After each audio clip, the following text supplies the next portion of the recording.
ये कियान को देखा था। हालांकि उसे यहाँ देखने की उम्मीद नहीं थी। ये कियान, ये जुकोंग ने भी ये कियान को तुरंत पहचान लिया। उस समय ये कियान और ये जिवेन को ये परिवार के कुछ युवा प्रतिभाओं में से एक माना जाता था। अब जबकि सैकड़ों वर्ष बीत चुके हैं, यह कहा जा सकता है कि चीजें बदल गई थीं। खासकर जब उन्होंने ये जिवेन से सीखा कि इंपीरियल कोर्ट पर वास्तव में रसातल दानव भगवान ने हमला किया था और मानव जाति को भारी नुकसान हुआ था। अब जब वह यहाँ एक पुराने मित्र को देख सकता था, भले ही वह शत्रु ही क्यों न हो, उसे एक अलग ही अनुभूति हुई। इसके अलावा ये कियान के साथ उसके संबंध तब खराब नहीं थे। दोनों गली से धीरे धीरे चले और ये जुकोंग तुरंत चिल्लाया, ये कियान। किसी को उसे पुकारते हुए सुनकर ये कियान ने अपना सिर उठाया, लेकिन उसकी आंखों में थोड़ा संदेह और थोड़ी कठोरता थी। उसने बस उन्हें उदासीनता से देखा, फिर नाटक किया कि उसने कुछ नहीं सुना और चेन तेनकोंग के साथ आगे बढ़ना जारी रखा। चाय घर की दूसरी मंजिल पर हर कोई थोड़ा दंग रह गया, खासकर ये जुकोंग। उसे उम्मीद नहीं थी कि ये कियान उसे पूरी तरह से अनदेखा करेगा और उसका चेहरा थोड़ा बदसूरत हो गया। ये जिवेन की भौहें तनी थी। उसने अभी अभी ये कियान की सारी प्रतिक्रिया देखी थी। कुछ संदेह के अलावा वास्तव में थोड़ी सख्ती भी थी। यह व्यवहार बड़ा अजीब था। इसके अलावा उसे विश्वास था कि भले ही ये कियान को ये जुकोंग याद न हो, फिर भी उसके लिए उसे भूलना और कुछ भी याद न रखना बिल्कुल असंभव था। यह व्यवहार निश्चित रूप से सामान्य नहीं था। एक पल में ये जिवेन के दिमाग में अनगिनत विचार कौंध गए। क्या ऐसा इसलिए हो सकता है क्योंकि उसने मृत्यु के देवता की विरासत प्राप्त की थी? उसने कभी ऐसी विरासत प्राप्त करने के बारे में नहीं सुना था जो इस तरह के परिवर्तन का कारण बन सके। ये बात ठीक न अच्छी। किनलाई ने भौहें चढ़ाई और कहा, भले ही ये कियान हमें नहीं जानता हो, उसकी आंखों में इतना भयंकर रूप नहीं होना चाहिए। किनली के शब्दों को सुनने के बाद अन्य लोगों ने आखिरकार उस दृश्य को याद किया जब वे अभी अभी मिले थे। वास्तव में ये कियान की आंखों में कठोरता की चमक थी। क्या उसे कुछ हुआ है? इस समय ये जुकोंग की अभिव्यक्ति थोड़ी बेहतर हो गई थी। ऐसा लगता था कि ये कियान ने जानबूझकर ऐसा नहीं किया था। क्या उसे चेन तेनकोंग ने मजबूर किया था? किंग शुआगर ने कहा, ऐसा नहीं लगता है। कियान की आभा बढ़ रही है और उसकी आध्यात्मिक शक्ति स्पष्ट रूप से स्पष्ट है। ऐसा नहीं लगता कि उसे कैद किया गया था। ये जिवेन ने धीरे से कहा, अगर उसके साथ जबरदस्ती की जा रही है तो ऐसा नहीं होना चाहिए। हालांकि उनके दिल में कुछ शंकाएं भी थीं। उसे डर था कि जरूर कुछ हुआ होगा। वह अकेला था जो जानता था कि ये कियान डेथ मास्टर की विरासत प्राप्त करने के लिए गायब हो गया था। यह एक अत्यंत अत्याचारी अस्तित्व था और प्रत्येक सर्वशक्तिमान का अपना शीर्षक नहीं हो सकता था। यदि कोई इसे प्राप्त करने में सक्षम होता तो वह निश्चित रूप से एक अत्यंत शक्तिशाली व्यक्ति होता। तो क्या कारण है? नहीं तो बाहर जाकर पूछते हैं। भिक्षु हुई जेन अनुमान लगाने के लिए थोड़ा अधीर था। नहीं, ये कियान को कुछ हुआ होगा, हम इसके बारे में नहीं जानते। अगर हम अभी उसके पास आते हैं तो हम केवल उसे सचेत करेंगे। कोई बात नहीं, हम लकड़ी के दायरे में प्रवेश करने के बाद उससे पूछेंगे। किंग ली ने कहा। हर कोई केवल सहमति में सिर हिला सकता था। ये जिवेन केवल अपने दिल की बेचैनी को दबा सकती थी। जैसा कि किंग ली ने कहा था, अगर इस समय वास्तव में कुछ हुआ तो वे सार्वजनिक आलोचना का निशाना बन जाएंगे। सभी ने अपने आप को शांत किया। जल्द ही दुनिया भर से सभी प्रकार के विशेषज्ञ आ गए। यह एक भव्य सभा थी जो हर 10,000 साल में केवल एक बार होती थी। यह कहा जा सकता है कि यह 10,000 वर्ष से कम आयु के सभी अद्वितीय देवताओं का एक भव्य जमावड़ा था। इतनी सारी प्रतिभाओं को दूसरी जगहों पर इकट्ठा होते देखना निश्चित रूप से कठिन था। इसके अलावा यह सिर्फ मानव जाति से बहुत दूर था। अन्य जातियों के विशेषज्ञ भी उपस्थित हुए थे। पैतृक भूमि में रहने वाले प्राणी केवल मानव जाति ही नहीं थे। इस बार वे भी इस महासम्मेलन में शामिल होने आएंगे। दूसरे दिन 2 जोड़ी पंखों वाला एक विशाल पंखों वाला सर्प प्रकट हुआ। यह आकाश में उड़ गया और एक विशाल पर्वत की तरह उतर गया। फिर यह उसकी पीठ पर पंखों की एक जोड़ी के साथ एक युवक में बदल गया। वहीं खड़े रहने से ही आसपास के जीवों के रोंगटे खड़े हो गए। तथाकथित ताकतवर इससे ज्यादा कुछ नहीं था। इस विशाल पंखों वाले सर्प के अलावा एक अत्यंत शक्तिशाली गोल्डन फेदर कौवा भी था। यह नस्ल प्रसिद्ध गोल्डन क्रो के वंशजों में से एक थी। इसमें गोल्डन क्रो की रक्त रेखा थी। इसका पूरा शरीर चमकीला सुनहरा था। फर्क सिर्फ इतना था कि उसके पास केवल 2 पैर थे, 3 पैर नहीं थे जैसे कि पौराणिक गोल्डन क्रो। लेकिन एक बार जब यह तीसरा पैर बढ़ गया तो यह वास्तव में अपनी रक्त रेखा को शुद्ध कर देगा और एक अजेय जाति बन जाएगा। द गोल्डन फेदर क्रो एक शक्तिशाली जाति थी जिसने 2 दानव राजाओं को जन्म दिया था। इस गोल्डन फेदर क्रो की सबसे डरावनी बात यह थी कि इसने तीसरा पैर भी बढ़ा लिया था। हालांकि यह केवल एक भ्रूण रूप था और अभी तक पूरा नहीं हुआ था। यह केवल कुछ समय पहले की बात है जब इसका रक्त शुद्ध किया गया था और यह एक सच्चा सुनहरा पंख वाला कौवा बन गया था। यह कुछ ऐसा था जिसने अनगिनत लोगों को झकझोर दिया था, और ये कुछ अधिक हाई प्रोफाइल विशेषज्ञ थे। ये ज़िवेन और अन्य जैसे और भी कम महत्वपूर्ण विशेषज्ञ थे। आमतौर पर सुई लकड़ी का दायरा मानव जाति के अलावा किसी अन्य जाति को करीब आने की अनुमति नहीं देगा। लेकिन अब वह समय था जब स्वर्गीय अग्निफल अपनी सबसे कमजोर अवस्था में था।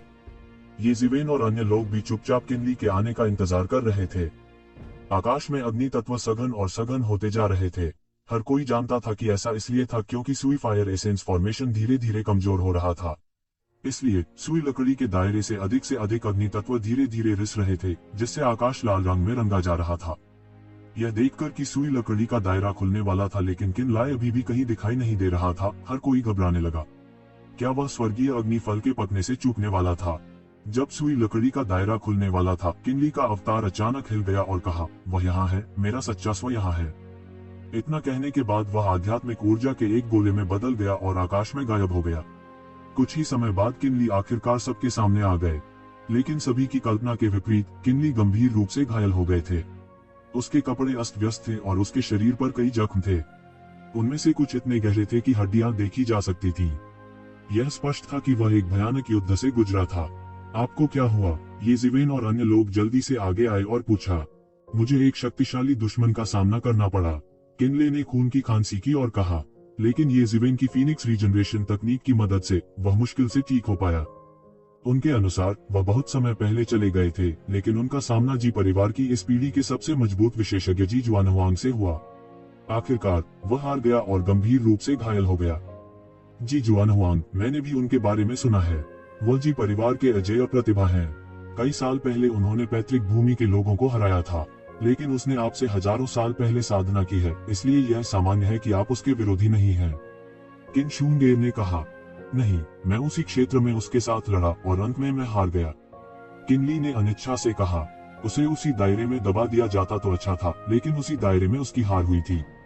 शुरुआत से अंत तक एक बार भी मेरा पलड़ा भारी नहीं रहा। मैं पूरी तरह से दबा हुआ था, चाहे वह जादुई शक्ति हो, पैरागॉन तकनीक हो या मार्शल आर्ट, मैं उससे कमजोर नहीं हूँ। लेकिन मैं उनका विरोधी बिल्कुल नहीं था। वह एक अत्यंत शक्तिशाली और भयानक अस्तित्व है। हर कोई अवाक था। यह ठीक होता अगर उसे उसी दायरे में दबा दिया जाता, लेकिन हर कोई जानता था कि किनलाई कितना शक्तिशाली था। वह उसी दायरे में अपने साथियों के बीच लगभग अजेय था, लेकिन अंत में उसे दबा दिया गया और क्रूर तरीके से पराजित किया गया। ये ज़िवेन, आप उसके साथ उसी दायरे में लड़ने में सक्षम हो सकते हैं, लेकिन दूसरे बहुत कमजोर हैं। किनली ने खून की खांसी करते हुए कहा, वह बहुत मजबूत है। मैंने सुना है कि वह संत सम्राट द्वारा पीछे छोड़े गए रक्तसार से पैदा हुआ था। उसके पास युवा होने पर संत सम्राट का लालित्य है। मुझे लगता था कि जी परिवार सिर्फ उसकी चापलूसी कर रहा था, लेकिन मैंने कभी नहीं सोचा था कि वह अफवाहों से भी ज्यादा भयानक था। ये ज़िवेन के पूर्ण उपचार के तहत किनली ने धीरे धीरे अपनी सर्वोच्च शान वापस पा ली। अपने हमशक्ल की तुलना में किनली की ताकत कहीं अधिक मजबूत थी और उनकी सुंदरता कहीं अधिक उत्कृष्ट थी। हो सकता है कि वह वुडवुड दायरे में आ गया हो, लेकिन यह फायर एसेंस के लिए नहीं हो सकता है। मैंने उससे सुना है कि वह कुछ महान भाग्य की तलाश में है। अगर वह इसे प्राप्त कर लेता है तो मुझे डर है कि उसकी साधना कई स्तरों तक बढ़ जाएगी। किनली ने कहा, कोई बात नहीं, पहले लकड़ी के दायरे में प्रवेश करें। यदि हम शाश्वत क्षेत्र में प्रवेश करना चाहते हैं तो हम केवल स्वर्ग के अग्निफल पर भरोसा कर सकते हैं। यह स्वयं से खेती करना बहुत धीमा है, एओयान ने कहा।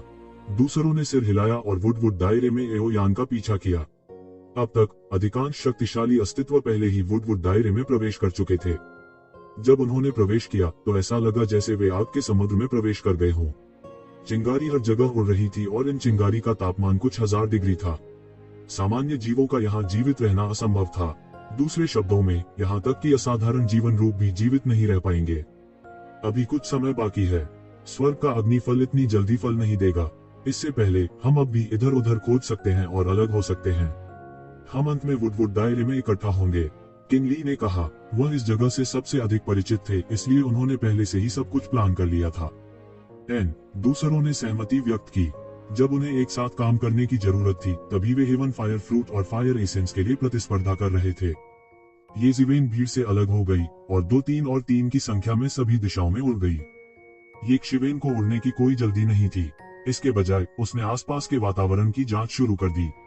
इस स्थान पर अग्निगुण का नियम बहुत मजबूत था। यहाँ तक जिस हवा में उसने सांस ली वह भी अंतहीन लपटों से भरी थी।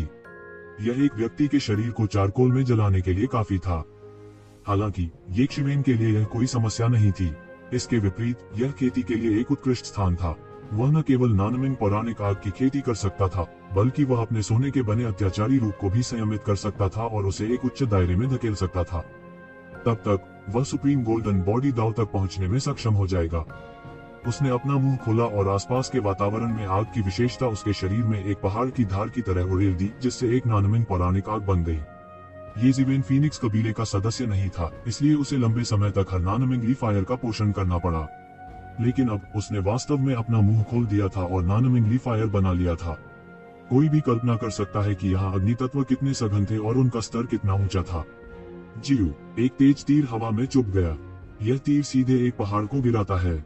इसने ये शिवेन के पक्ष को पार कर लिया। ये ज़िवेन को अपने बगल की जगह में एक काली दरार भी दिखाई दे रही थी। अचानक उसके बगल की जगह बिखर गई। लाल बालों और मजबूत शरीर वाला एक अधेड़ उम्र का आदमी दिखाई दिया। उसने जानवरों की खाल पहनी हुई थी और उसके शरीर से एक अत्याचारी शक्ति उतार चढ़ाव कर रही थी। उन्होंने अपने हाथ में दिव्य धनुष धारण किया हुआ था और उस पर शक्ति का आश्चर्यजनक उतार चढ़ाव हो रहा था। ये शिवेन तुरंत सतर्क हो गई। अभी अभी चला तीर बहुत भयानक था। अगर वह सावधान नहीं होता और उसे सीधे गोली मार दी जाती तो वह मौके पर ही गंभीर रूप से घायल हो जाता। तुम हमारे साथ आओ, अधेड़ उम्र के आदमी ने कहा।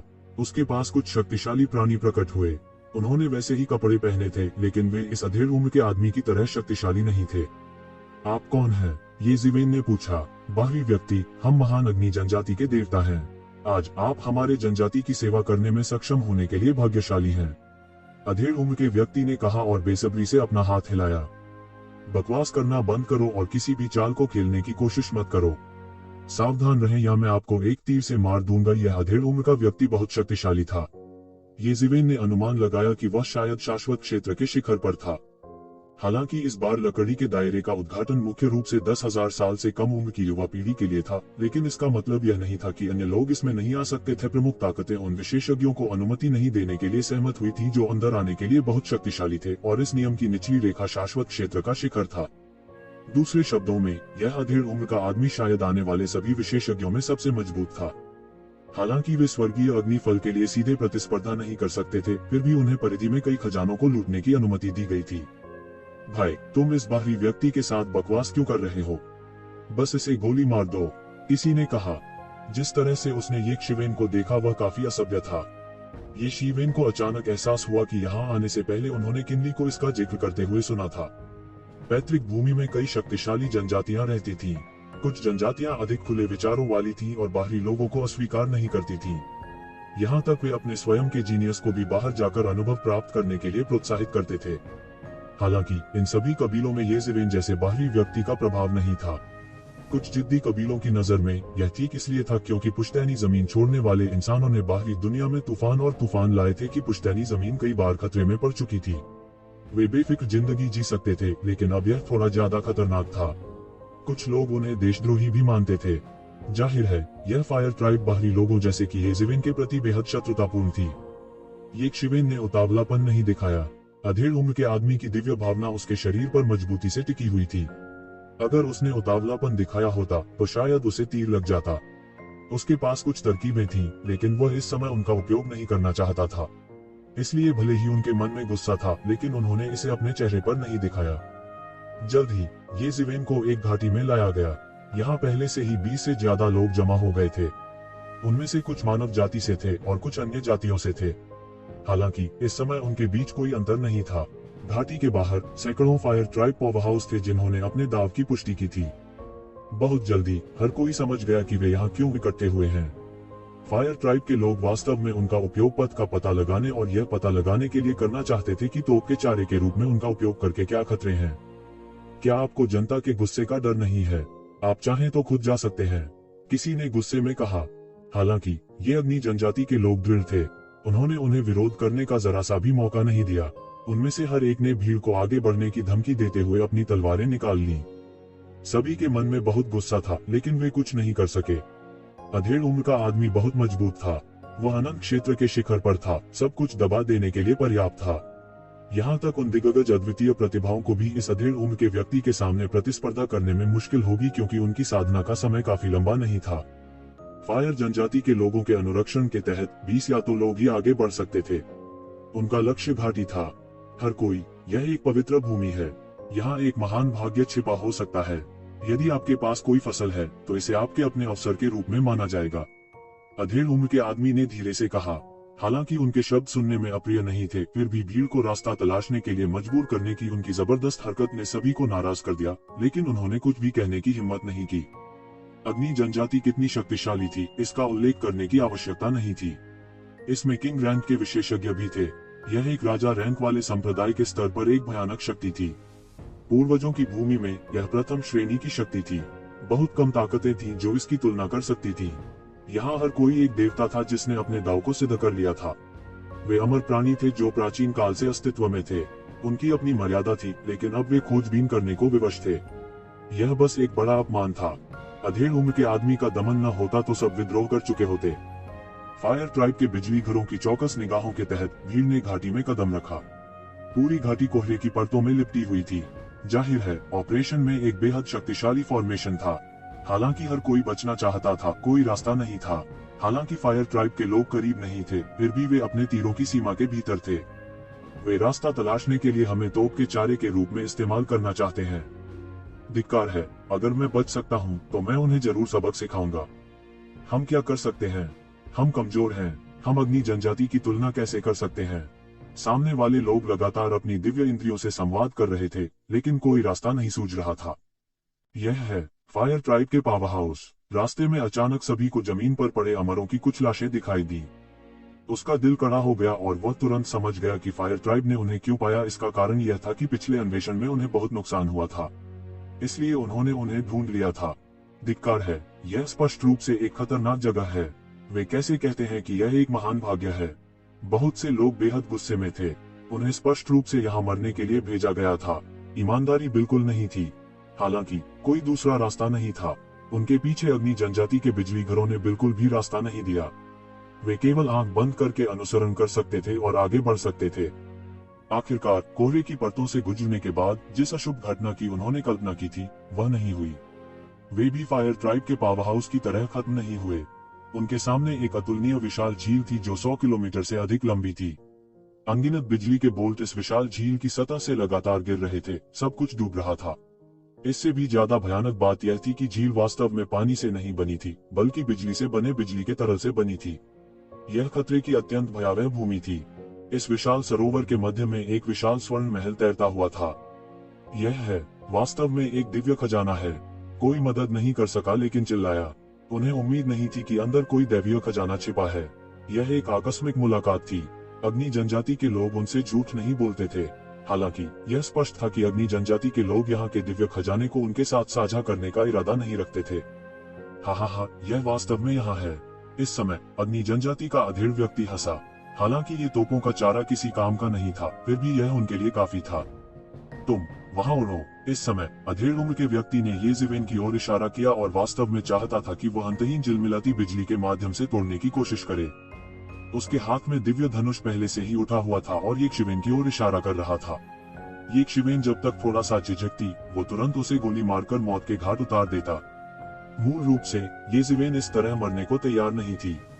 हालांकि अचानक उन्होंने देखा कि इस बिजली की झील के बीच में एक कमल था जो अंतहीन गड़गड़ाहट और बिजली की बारिश पर निर्भर था। यह अप्रत्याशित रूप से बिल्कुल भी नहीं चल रहा था, जैसे कि यह अभी भी इस गड़गड़ाहट और बिजली की बारिश की ऊर्जा को अवशोषित कर रहा हो। यदि उसने गुप्त रूप से छुटकारे की आंखें नहीं खोली होती, तो उसके लिए गर्जना और बिजली के पर्दों की परतों के आर पार देखना असंभव होता। क्या वह पौराणिक क्रॉसिंग डिजास्टर डिवाइन लॉर्ड्स है? येज़ेवेन के दिमाग में तुरंत एक किंवदंती आई जिसे उन्होंने एक बार हस्तलिखित पुस्तक में पढ़ा था। यह एक परम दिव्य कमल, एक दिव्य औषधि थी। इस तरह की पार आपदा दिव्य कमल न तो साधना बढ़ा सकता था, न ही वह रास्ता समझ सकता था। इसका केवल एक ही कार्य था और वह था क्लेश से पार पाना। इसी से तथाकथित क्रॉसिंग डिजास्टर डिवाइन लॉर्ड्स आया।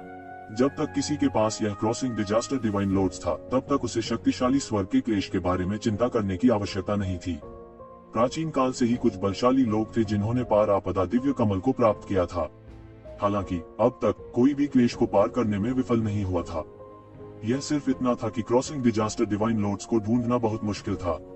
यह अफवाह थी कि इसके गठन के लिए परिस्थितियां बहुत कठिन थीं। यह कैसे बना, यह कोई नहीं जानता था। कभी कभी कुछ लोगों ने इसे प्राप्त किया, लेकिन उन्होंने इसे गुप्त रखा और कुछ नहीं कहा। इसलिए क्रॉसिंग डिजास्टर डिवाइन लॉर्ड्स का कारण अभी भी एक बहुत बड़ा रहस्य था। उन्हें इस पौराणिक दिव्य कमल को यहाँ देखने की आशा नहीं थी। वह मन ही मन पुलकित हो उठा। येज़ेवेन ने इतनी आसानी से शाश्वत दायरे को तोड़ने की हिम्मत क्यों नहीं की? उसका संचय पहले से ही काफी था। यह कई अत्याचारी अस्तित्वों की तुलना में अधिक गहरा था जिन्होंने हजारों वर्षों तक साधना की थी। हालांकि वह भयानक स्वर्ग के क्लेश को आकर्षित करने से डरता था। उसने बिना तैयारी के टूटने की हिम्मत नहीं की। उसे अभी भी हेवन फायर फ्रूट की बाहरी मदद की जरूरत थी। हालांकि यदि उसके पास क्रॉसिंग डिजास्टर डिवाइन लॉर्ड्स होता तो स्थिति पूरी तरह से अलग होती। क्रॉसिंग डिजास्टर डिवाइन लॉर्ड्स के साथ उसके लिए अनंत क्षेत्र को तोड़ना संभव होगा। यह भी कहा जा सकता है कि उसे चिंता करने की बिल्कुल भी जरूरत नहीं थी। इस बार वह मूल रूप से अनिच्छुक था। हालांकि इस समय यह बिल्कुल विपरीत था। वह इसे और सहन नहीं कर सका। वह सीधे बाहर निकला और गड़गड़ाहट और बिजली की बारिश में भाग गया। यह देखकर कि येज़ेवेन इतनी सीधी थी, फायर ट्राइब का अधेड़ उम्र का आदमी भी थोड़ा दंग रह गया। ऐसा लग रहा था कि उसे उम्मीद नहीं थी कि एक शिवेन का जरा सा भी देरी करने का इरादा नहीं था। इसके विपरीत वह इसे और सहन नहीं कर सका और सीधे बाहर निकल गया। हालांकि उन्होंने अभी भी इसकी जल्द परवाह नहीं की। उसके मुंह का कोना उपहास के सिवा न रह सका। उसने येशिवेन को देखा जो तेजी से अंदर आया और यहाँ गड़गड़ाहट और बिजली की तीव्रता का आकलन करना चाहता था। निश्चित रूप से अगले ही पल अंदर से केवल एक चीख सुनाई दे रही थी। तो ज़िवेन की आकृति सीधे गड़गड़ाहट वाली तरल झील में गिर गई। फिर उसने बस दूसरे व्यक्ति की ओर उदासीनता से इशारा किया और कहा, तुम जाओ। गरजने वाले द्रव की झील में गिरते ही ये ज़िवेन चिल्ला उठी। वह नाटक नहीं कर रहा था। दरअसल यह सच था। बिजली गिरने से उसकी चमड़ी और मांस फट गया था। यहाँ तक उनका सोने का पानी चढ़ा हुआ अत्याचारी रूप भी खुल गया था। कोई भी कल्पना कर सकता है कि ये बिजली के बोल्ट कितने भयानक थे। झील में गिरते ही ये ज़िवेन चिल्लाए। बिजली की इतनी अंतहीन मात्रा ही बिजली के तरल की इतनी बड़ी झील बना सकती है। यह गड़गड़ाहट वाला तरल एक अनमोल खजाना होगा अगर इसे बाहरी दुनिया में रखा जाए। यह उपकरण और अमृत शोधन के लिए एक सर्वोच्च खजाना था। यह बिजली की विशेषता को बढ़ा सकता है। हालांकि इस समय येशिवेन के लिए यह एक तरह की यातना थी। विशेष रूप से जिस क्षण वह बिजली की झील में गिरा, उसे ऐसा लगा जैसे उसके पूरे शरीर में सुइयां चुभ रही हों। अनगिनत बिजली उसके शरीर पर घावों में बदल गई और उसका शरीर तुरंत काला पड़ गया। ये ज़िवेन दर्द से कराह उठी। हालांकि वह नहीं रुका। इसके बजाय उसने गड़गड़ाहट के तरल को अवशोषित करने के लिए अत्याचारी शरीर तकनीक का संचालन किया। यह ऐसा था जैसे वह एक महान टॉनिक को अवशोषित कर रहा हो। अत्याचारी शरीर शास्त्र के अपने वर्तमान स्तर के साथ साधारण ताकत के लिए उसे वास्तव में घायल करना असंभव था। हालांकि यह असीम बिजली उन शक्तियों में से एक थी जो उसे घायल कर सकती थी। वह नहीं रुका। क्रॉसिंग डिजास्टर डिवाइन लॉर्ड्स की दिशा में तैरते हुए वह दर्द से कराह उठा। उसकी गति अत्यंत तीव्र थी। वह गड़गड़ाहट के तरल में ज्यादा धीमा नहीं हुआ। वह जल्दी से संकट आपदा दिव्य कमल के सामने तैर गया। यह संकट विपदा दिव्य कमल बड़ा नहीं लगा। यह लगभग एक शिवेन जितना लंबा था। इसके शरीर पर 13 खंड थे। ये ज़िवेन समझ गई कि यह लंबा नहीं लग रहा था। हालांकि क्रॉसिंग डिजास्टर डिवाइन लॉर्ड्स हर 10,000 वर्षों में केवल एक खंड विकसित होगा। इन 13 खंडों का मतलब था कि यह 130,000 वर्षों तक विकसित हुआ था। यहाँ तक पुरखों की भूमि में जहाँ अनगिनत स्वर्गीय खजाने थे, फिर भी यह 130,000 वर्षों तक बढ़ने में सक्षम होने के लिए एक अत्यंत दुर्लभ स्वर्गीय खजाना था। हालांकि येशिवेन ने महसूस किया कि यह अफसोस की बात है। किसी को पता होना चाहिए कि पौराणिक क्रॉसिंग डिजास्टर डिवाइन लॉर्ड्स वास्तव में परिपक्व होने पर 100 खंडों की ऊंचाई तक बढ़ जाएगा। दूसरे शब्दों में इसे परिपक्व होने में 10 लाख वर्ष लगेंगे। यह क्रॉसिंग डिजास्टर डिवाइन लॉर्ड्स केवल 130,000 वर्ष पुराना था। इसने शैशवावस्था से ही विकास के चरण में प्रवेश किया था। इसकी प्रभावकारिता निश्चित रूप से पौराणिक क्रॉसिंग डिजास्टर डिवाइन लॉर्ड्स के बराबर नहीं थी। क्रॉसिंग डिजास्टर डिवाइन लॉर्ड्स की प्रभावकारिता को अधिकतम करने के लिए इसे क्रॉसिंग डिजास्टर डिवाइन पिल नामक एक प्रकार की औषधीय गोली में परिष्कृत किया जाना चाहिए। हालांकि इस तरह की औषधीय गोली केवल किंवदंतियों में मौजूद थी। अतीत में दान सम्राट ने इस प्रकार की औषधीय गोली को परिष्कृत किया था। पैलेट की रेसिपी को गुप्त नहीं रखा गया था। यह व्यापक रूप से फैला हुआ था। हालांकि अब तक कोई भी इसे परिष्कृत नहीं कर पाया था। यह उल्लेख नहीं है कि क्रॉसिंग डिजास्टर डिवाइन लॉर्ड्स को दुनिया में पहले से ही खोजना बहुत मुश्किल था। उल्लेख नहीं करने के लिए यह केवल मुख्य घटक था। अन्य अवयव सभी प्रसिद्ध औषधीय छर्रों थे। एकत्र करना असंभव था। हालांकि क्रॉसिंग डिजास्टर डिवाइन पिल की पौराणिक औषधीय प्रभावकारिता भी बहुत स्वर्ग विरोधी थी। यह पूरी तरह से स्वर्गीय क्लेश की उपेक्षा कर सकता है, ऐसा कुछ नहीं लगा। हालांकि विशेषज्ञ हर बार जब वे अभ्यास करते थे तो वे स्वर्गीय क्लेश से सबसे अधिक डरते थे। वास्तव में बहुत कम लोग थे जो स्वर्गीय क्लेश को पार कर सके। अधिकांश लोग स्वर्गीय क्लेश से डरते थे और इसे पार करने का साहस नहीं करते थे। इसके अलावा कुछ लोगों की मृत्यु स्वर्गीय क्लेश को पार करने की प्रक्रिया में दुखद रूप से हुई थी। अंत में कुछ ही लोग सफल हुए। क्रॉसिंग डिजास्टर डिवाइन पिल का लाभ यह था कि किसी को स्वर्गीय क्लेश के बारे में चिंता करने की आवश्यकता नहीं थी। दूसरे शब्दों में, कोई स्वाभाविक रूप से अगले स्तर तक आगे बढ़ सकता है जब तक कि ग्रेट वे की समझ काफी गहरी थी। यहाँ तक एक स्वर्गीय सम्राट स्तर का सर्वोच्च अस्तित्व बन सकता है यदि कोई क्रॉसिंग डिजास्टर डिवाइन पिल लेने के लिए पर्याप्त भाग्यशाली था। यह कहा जा सकता है कि सर्वोच्च क्षेत्र में आगे बढ़ने के लिए क्रॉसिंग डिजास्टर डिवाइन पिल को डैन सम्राट ने स्वयं परिष्कृत किया था। हालांकि प्राचीन काल से कोई भी इतना भाग्यशाली नहीं रहा था। ऐसा इसलिए था क्योंकि एकमात्र क्रॉसिंग डिजास्टर डिवाइन पिल जिसे कभी भी परिष्कृत किया गया था, सर्वोच्च क्षेत्र में आगे बढ़ने के लिए खुद दान सम्राट द्वारा निगल लिया गया था। ये शिवेन के पास सामग्री देखने के लिए ज्यादा समय नहीं था, भले ही वह ग्रेड कम हो। इसके अलावा यह डिजास्टर डिवाइन लॉर्ड्स परिपक्व से बहुत दूर था। ये शिवेन ने अपना मन बना लिया। उन्होंने सामग्री की तलाश में इंतजार नहीं किया। उन्होंने एक घूंट में संकट विद्या दिव्य कमल को निगल लिया। उन्होंने क्रॉसिंग डिजास्टर डिवाइन लॉर्ड्स को निगल लिया और उसका शोधन करने लगे। यह एक अजीब ऊर्जा में परिवर्तित हो गया और उसके शरीर में प्रवाहित हो गया। ये शिवेन स्पष्ट रूप से महसूस कर सकती थी कि उसके शरीर में एक अजीब परिवर्तन हो रहा था। उनके शरीर की प्रत्येक कोशिका गड़गड़ाहट से संबंधित ऊर्जा की एक विस्तृत श्रृंखला से भरी हुई थी। यह उसके शरीर को एक जन्मजात वज्र शरीर में बदल रहा था। जन्मजात वज्र शरीर कई विशेष शरीरों में से कुछ अत्याचारी शरीरों में से एक था। जन्मजात वज्र शरीर धारण करने वालों ने युगों युगों में परम प्रतिष्ठा प्राप्त की थी और अंततः उनके नाम युगों युगों तक गूंजते रहेंगे। हालांकि जन्मजात गड़गड़ाहट का शरीर केवल प्राचीन काल में ही प्रकट हुआ था। जन्मजात दानव भगवान स्वर्ग की इच्छा से पैदा हुए थे। इसके अलावा यह केवल सहज अवस्था में प्रकट हुआ था। क्रॉसिंग डिजास्टर डिवाइन लॉर्ड्स एक व्यक्ति को एक सहज वज्र शरीर में बदल सकता है। यह प्रभाव ही अनगिनत लोगों को दीवाना बनाने के लिए काफी था। यह आश्चर्य की बात नहीं थी कि जिन लोगों ने युगों युगों से संकट विद्या दिव्य कमल को प्राप्त किया था, वे इसके विशिष्ट प्रभावों से भयभीत थे। सार्वजनिक करने की उनमें हिम्मत नहीं थी। अगर उन्होंने इसे सार्वजनिक किया होता तो शायद अनगिनत लोग उनके खिलाफ साजिश रचते। यह जादुई प्रभाव केवल प्राकृतिक व्यवस्था की अवज्ञा में था। ये ज़िवेन अंत में समझ गई कि क्यों क्रॉसिंग डिजास्टर डिवाइन पिल के बारे में अफवाह थी कि वह सभी स्वर्गीय क्लेशों को पार करने में सक्षम है। उन्होंने क्रॉसिंग डिजास्टर डिवाइन लॉर्ड्स को परिष्कृत करना जारी रखते हुए बहुत सारी जानकारी हासिल कर ली थी। यह पता चला कि क्रॉसिंग डिजास्टर डिवाइन लॉर्ड्स का सबसे बड़ा प्रभाव किसी व्यक्ति के शरीर को एक सहज वज्र शरीर में बदलना था। वास्तव में क्रॉसिंग डिजास्टर डिवाइन लॉर्ड्स जन्मजात वज्र और बिजली से बना था। तो यह केवल सैकड़ों हजारों वर्षों के लिए इस तरह के क्रॉसिंग डिजास्टर डिवाइन लॉर्ड्स का पालन पोषण कर सकता है। यह संकट विद्या दिव्य कमल अभी पूर्ण रूप से विकसित नहीं हुआ था, इसलिए इसका प्रभाव प्राकृतिक व्यवस्था की अवहेलना में नहीं था। यह एक व्यक्ति को एक सहज वज्र शरीर में परिवर्तित नहीं कर सका। हालांकि यह एक व्यक्ति को एक निश्चित सीमा तक वज्र शरीर में बदल सकता है। गड़गड़ाहट और बिजली के साथ इसकी आत्मीयता की तुलना उन महान प्रतिभाओं से की जा सकती है जो बिजली के साथ पैदा हुए थे। भले ही यह जन्मजात वज्र शरीर जितना अच्छा न हो, फिर भी यह एक अत्यंत असाधारण काया थी। सबसे महत्वपूर्ण बात यह थी कि हर तरह की गड़गड़ाहट और बिजली की चमक पर उसकी महारत थी। यह ऐसा था मानो यह सहज रूप से स्व सिखाया गया हो। तेज दर्द से गुजरने के बाद येशिवेन ने धीरे धीरे राहत की सांस ली, मानो उनका पुनर्जन्म हुआ हो। हालांकि उसका शरीर जो फटा हुआ था और उसका मांस खुला हुआ था। हालांकि उसे पता ही नहीं चला कि वह कब पूरी तरह से ठीक हो गया। वज्र द्रव सरोवर में गड़गड़ाहट द्रव लगातार उसके द्वारा अवशोषित किया जा रहा था। इसका इस्तेमाल उनके शरीर को मजबूत करने के लिए किया जा रहा था। उसके माथे के केंद्र में एक बिजली के बोल्ट की आकृति दिखाई दी थी।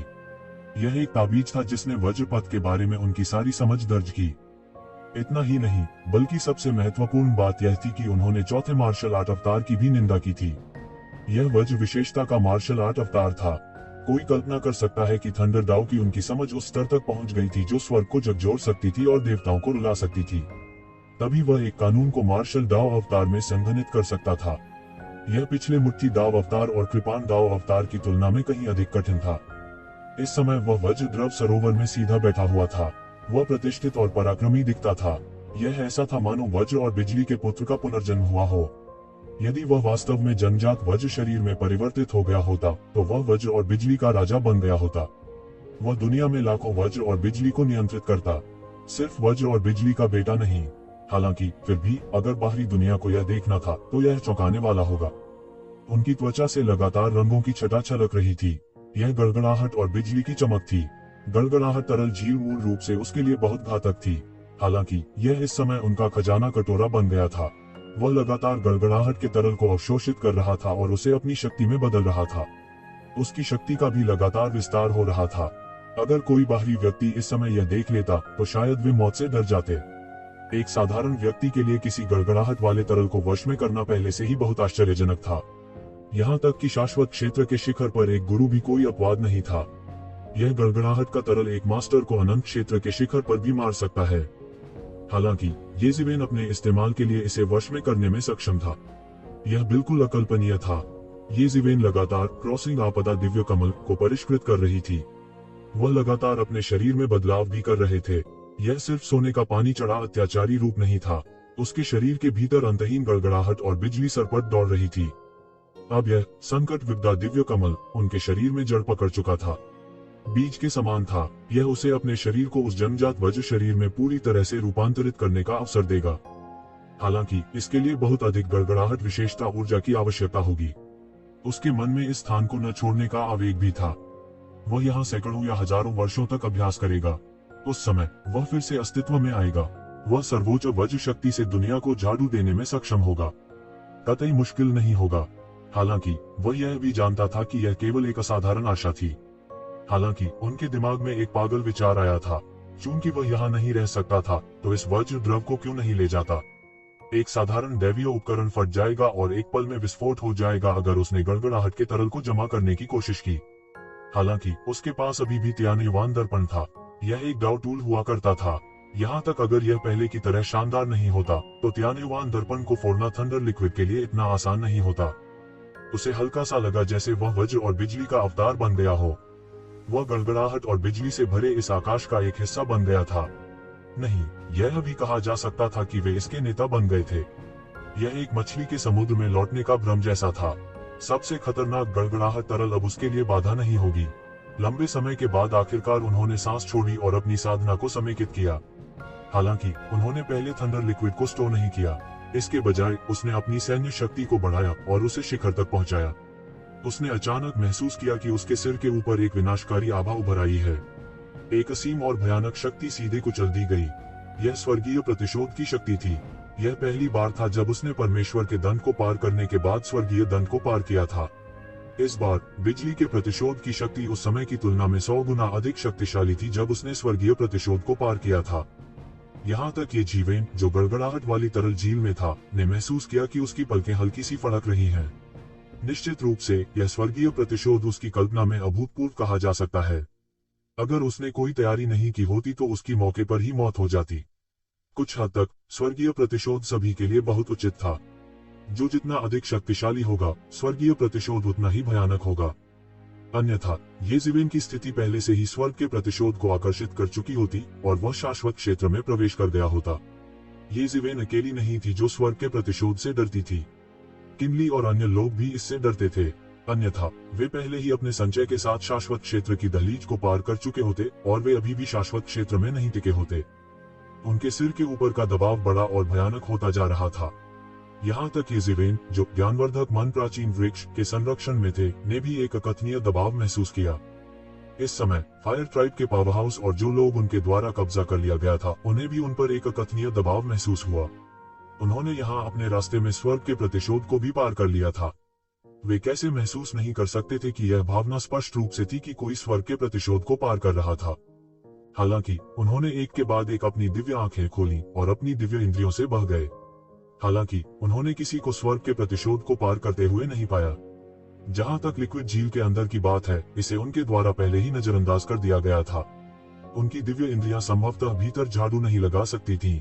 सबसे महत्वपूर्ण बात यह है कि नीचे कोई जीवन कैसे हो सकता है। कोई देवता भी इसका सामना नहीं कर पाएगा। यक्षवेन के बाद कई लोगों को बाहर जाने के लिए मजबूर किया गया था। हालांकि परिणाम बिल्कुल वैसा ही था। कीमा में काटे जाने पर वे सभी चिल्ला उठे। यजेबेल अकेली नहीं थी जो गड़गड़ाहट वाली तरल झील में गिर गई थी। सौभाग्य से वह गड़गड़ाहट वाली तरल झील में गिर गया था। बेशक यह केवल उनकी राय थी और इससे ज्यादा कुछ नहीं। उनके लिए इस बात से कोई फर्क नहीं पड़ता था कि उनकी मौके पर ही मौत हो गई थी या नीचे गिरकर कट लग गया था। स्वर्ग का प्रतिशोध असंभव। मुझे नहीं लगता कि कोई स्वर्ग के प्रतिशोध को पार कर रहा है। फायर ट्राइब का अधेड़ आदमी बड़बड़ाने से खुद को रोक नहीं सका। इससे कोई फर्क नहीं पड़ता। मेरे पास इस समय कोई अन्य विकल्प नहीं है। प्राचीन ग्रंथों के अभिलेखों के अनुसार यह थंडर लिक्विड झील इस महल के साथ साथ लगातार बदलती रहती है। मेरे पास ज्यादा समय नहीं बचा है। क्या मैं वास्तव में परमेश्वर के दायरे में प्रवेश कर सकता हूँ या नहीं, यह इस जुआ पर निर्भर करता है। वह कई प्राणियों की तरह शाश्वत क्षेत्र में फंस गया था जो अनंत क्षेत्र में फंस गए थे। इसलिए उसने स्वर्ग के प्रतिशोध को जल्दबाजी में पार करने की हिम्मत नहीं की, नहीं तो उसकी दर्दनाक मौत भी हो सकती है। हालांकि उन्होंने अंततः इस स्थान को अपनी अक्लों और प्राचीन पुस्तकों में रिकॉर्ड के अनुसार पाया था। यह उसके लिए एकमात्र मौका था और वह इसे बिल्कुल नहीं छोड़ सकता था। तुम लोग यहाँ रहो और उन्हें देखो। अगर वे उतावलेपन से काम करने की हिम्मत करते हैं तो उन सभी को मार डालो। अग्नि जनजाति के अधेड़ उम्र के व्यक्ति ने इन लोगों को देखा और उदासीनता से कहा। हाँ, अग्नि जनजाति के विशेषज्ञों ने एक के बाद एक उत्तर दिए। यह कहने के बाद अग्नि जनजाति के अधेड़ उम्र के व्यक्ति ने अपने हाथ फेरे और उसके सामने एक कड़ाही दिखाई दी। इस प्राचीन कांस्य कड़ाही को सरल और अलंकृत पैटर्न के साथ उकेरा गया था। वे आग की लपटों की तरह लग रहे थे जो उड़ने और दुनिया को जलाने वाली थी। यह एक अत्यंत शक्तिशाली दैवीय कलाकृति की प्रतिकृति थी जिसे उन्होंने अपने कबीले से उधार लिया था। भले ही यह एक प्रतिकृति थी और असली चीज नहीं थी, फिर भी यह बहुत शक्तिशाली थी और यह ठीक किसी क्षण के लिए थी। उन्होंने इस सफलता के लिए लंबे समय से तैयारी की थी। फूश, उसने अंतहीन बिजली वाले समुद्र में चार्ज किया। एक पल में पूरी बिजली की झील में बिजली चमकने लगती थी, जैसे वे उसकी ओर पागल हो जाते थे। टकराना, टकराना, टकराना। बिजली प्राचीन कांस्य देग पर बमबारी करती रही, जिससे चिंगारियां सभी दिशाओं में उड़ती रहीं। शक्तिशाली बल प्राचीन कांस्य कड़ाही से गुजरा और उसके शरीर पर उतरा, जिससे वह लगभग लड़खड़ा गया और गिर गया। उसने अपने दांत पीस लिए और दृढ़ बने रहने के लिए अपनी दिव्य शक्ति को जला दिया। भले ही वह हैरान था, उसके पास इस समय कोई रास्ता नहीं था। वह केवल बीच में महल की ओर उड़ना जारी रख सकता था। बेशक ये बिजली लगातार अग्नि जनजाति के अधेड़ उम्र के आदमी को निशाना बना रही थी, जैसे कि उनकी बड़ी आंखें हों। यह स्वाभाविक रूप से यजेबेल की उत्कृष्ट कृति थी। इस समय वह पहले से ही अपने सहज वज्र शरीर के एक हिस्से को रूपांतरित कर चुका था। हालांकि यह पूरा नहीं था, यह पहले से ही गड़गड़ाहट और बिजली से संबंधित कई विशेष भौतिक वस्तुओं से बेहतर था। इन बिजली को नियंत्रित करना बिल्कुल भी मुश्किल नहीं था। फायर ट्राइब के इस अधेड़ उम्र के व्यक्ति ने पहले उसे आने और रास्ता तलाशने की धमकी दी थी। अंत में उन्होंने उसे तोप के चारे के रूप में भी इस्तेमाल किया था। यदि यह इस तरह के आकस्मिक मुठभेड़ के लिए नहीं होता तो वह बिजली की झील में पहले ही मर चुका होता। स्वाभाविक रूप से यजेबेल का दिल अतुलनीय घृणा से भर गया था।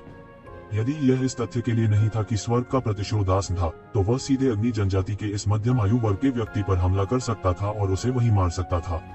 इस मामले में लाइटनिंग लेक उनका घरेलू क्षेत्र था और उनके पास एक मौका हो सकता है। सही समय, सही जगह और सही लोग सब उसके पक्ष में थे। हालांकि इस समय वह केवल अग्नि जनजाति के इस अधेड़ उम्र के व्यक्ति को जाने दे सकता था। उसने आगामी स्वर्ग के प्रतिशोध की तैयारी पर ध्यान केंद्रित किया। हालांकि उसने अपने सहज वज्र शरीर के एक हिस्से को बदल दिया था, फिर भी वह आराम नहीं कर सका। आखिरकार यह सच्चा जन्मजात वज्र शरीर नहीं था जो स्वर्ग के प्रतिशोध को भी नियंत्रित कर सकता था। हम मुझे आपसे या अपने कबीले के लोगों से मिलने न दें, खासकर उस युवा अग्नि सम्राट से। नहीं तो देखें कि मैं उससे कैसे निपटता हूँ। हुआलाला, वज्रपात सीधे गिरे और वज्र तरल झील में धंस गए। वे स्टील के भाले की तरह लग रहे थे जो एक के बाद एक यक्षवेन की ओर चुभ रहे थे। यक्षवेन ठंडेपन से चिल्लाए और एक मुक्का मारा। उसके नंगे हाथों से सीधे बिजली गिर गई। इस बिजली की ऊर्जा को भी यजेबेल ने अवशोषित कर लिया और अपनी ऊर्जा में परिवर्तित कर लिया। यजेबेल अतीत में भी ऐसा कर सकते थे, लेकिन उन्हें जबरन इसे परिष्कृत करने के लिए अत्याचारी शरीर तकनीक और व्यक्ति शास्त्र का अवलोकन करना पड़ा। इसे ऊर्जा में बदलने के बाद वह फिर अपने शरीर को संयत करेगा। हालांकि यह अब अलग था। उनका शरीर स्वाभाविक रूप से बिजली की शक्ति को अवशोषित कर रहा था। यह पूरी तरह से अलग अवधारणा थी। स्वाभाविक रूप से बाद वाला और भी आश्चर्यजनक था। भविष्य में वह बिजली का पुत्र होगा। उसे अब बिजली गिरने की शक्ति के बारे में चिंता करने की जरूरत नहीं होगी। हालांकि यह सिर्फ शुरुआत थी। फिर अनगिनत बिजली की शक्ति नीचे बह गई और तुरंत पूरी बिजली की झील को प्रज्वलित कर दिया जो शांत प्रतीत हो रही थी। एक पल में अनगिनत शक्तियां बह गईं। ये शिवेन तुरंत जलमग्न हो गई। अगर वह बिजली की झील में होता तो भी कोई फर्क नहीं पड़ता। उसी समय आग के राष्ट्र के मध्यम आयु वर्ग के देवता, जो अभी आधे रास्ते में उड़े थे, ने बिजली को महसूस किया जो अचानक आकाश से गिर गया। यह एक स्टील के भाले की तरह था और यह बिजली की तुलना में कई गुना अधिक मजबूत था जो थंडर लेक के ऊपर स्वचालित रूप से उत्पन्न हुआ था। वह शाप दिए बिना नहीं रह सका। वह पागल हो रहा था। यहाँ स्वर्ग के प्रतिशोध को कौन पार कर रहा था? वह समझ नहीं पा रहा था कि कौन यहाँ स्वर्ग के प्रतिशोध को पार कर रहा है। वह केवल स्वर्ग के प्रतिशोध को पार करने वाले व्यक्ति के साथ जा सकता था। इसके अलावा यह स्वर्ग का प्रतिशोध वास्तव में अत्याचारी और भयानक था। यदि यह उसके सिर के ऊपर कांसे का कड़ा नहीं होता जो सब कुछ दबा देता, तो वह गंभीर रूप से घायल हो सकता था। इसके अलावा जैसे जैसे बिजली के बोल्टों की संख्या बढ़ती गई, वास्तव में उसके सिर के ऊपर प्राचीन कांसे कड़ाही में दरारें दिखाई देने लगी। उसके दिल से खून टपक रहा था। यह कबीले से उधार लिया गया एक सर्वोच्च खजाना था, उसका अपना खजाना नहीं। यह एक रक्षात्मक सर्वोच्च खजाना था। अगर उसे इसे तोड़ना होता तो उसे वापस करने से पहले उसे कई वर्षों तक कबीले के लिए काम करना पड़ता। हालांकि वह इस समय इतना ध्यान नहीं रख सकता था। पीछे हटने की गुंजाइश नहीं थी। वह केवल पागलपन से आगे उड़ सकता था। हालांकि इस अंतहीन बिजली में आगे बढ़ना बहुत मुश्किल था। फिर उसने एक ऐसा दृश्य देखा जिसने उसे लगभग डरा दिया। उसने केवल यह देखा कि आकाश के ऊपर अंतहीन क्लेश के बादलों में बिजली के सैनिक और आकाशीय सेनापति थे। वे एक शक्तिशाली सेना में बदल गए और बिजली की झील की ओर दौड़ पड़े।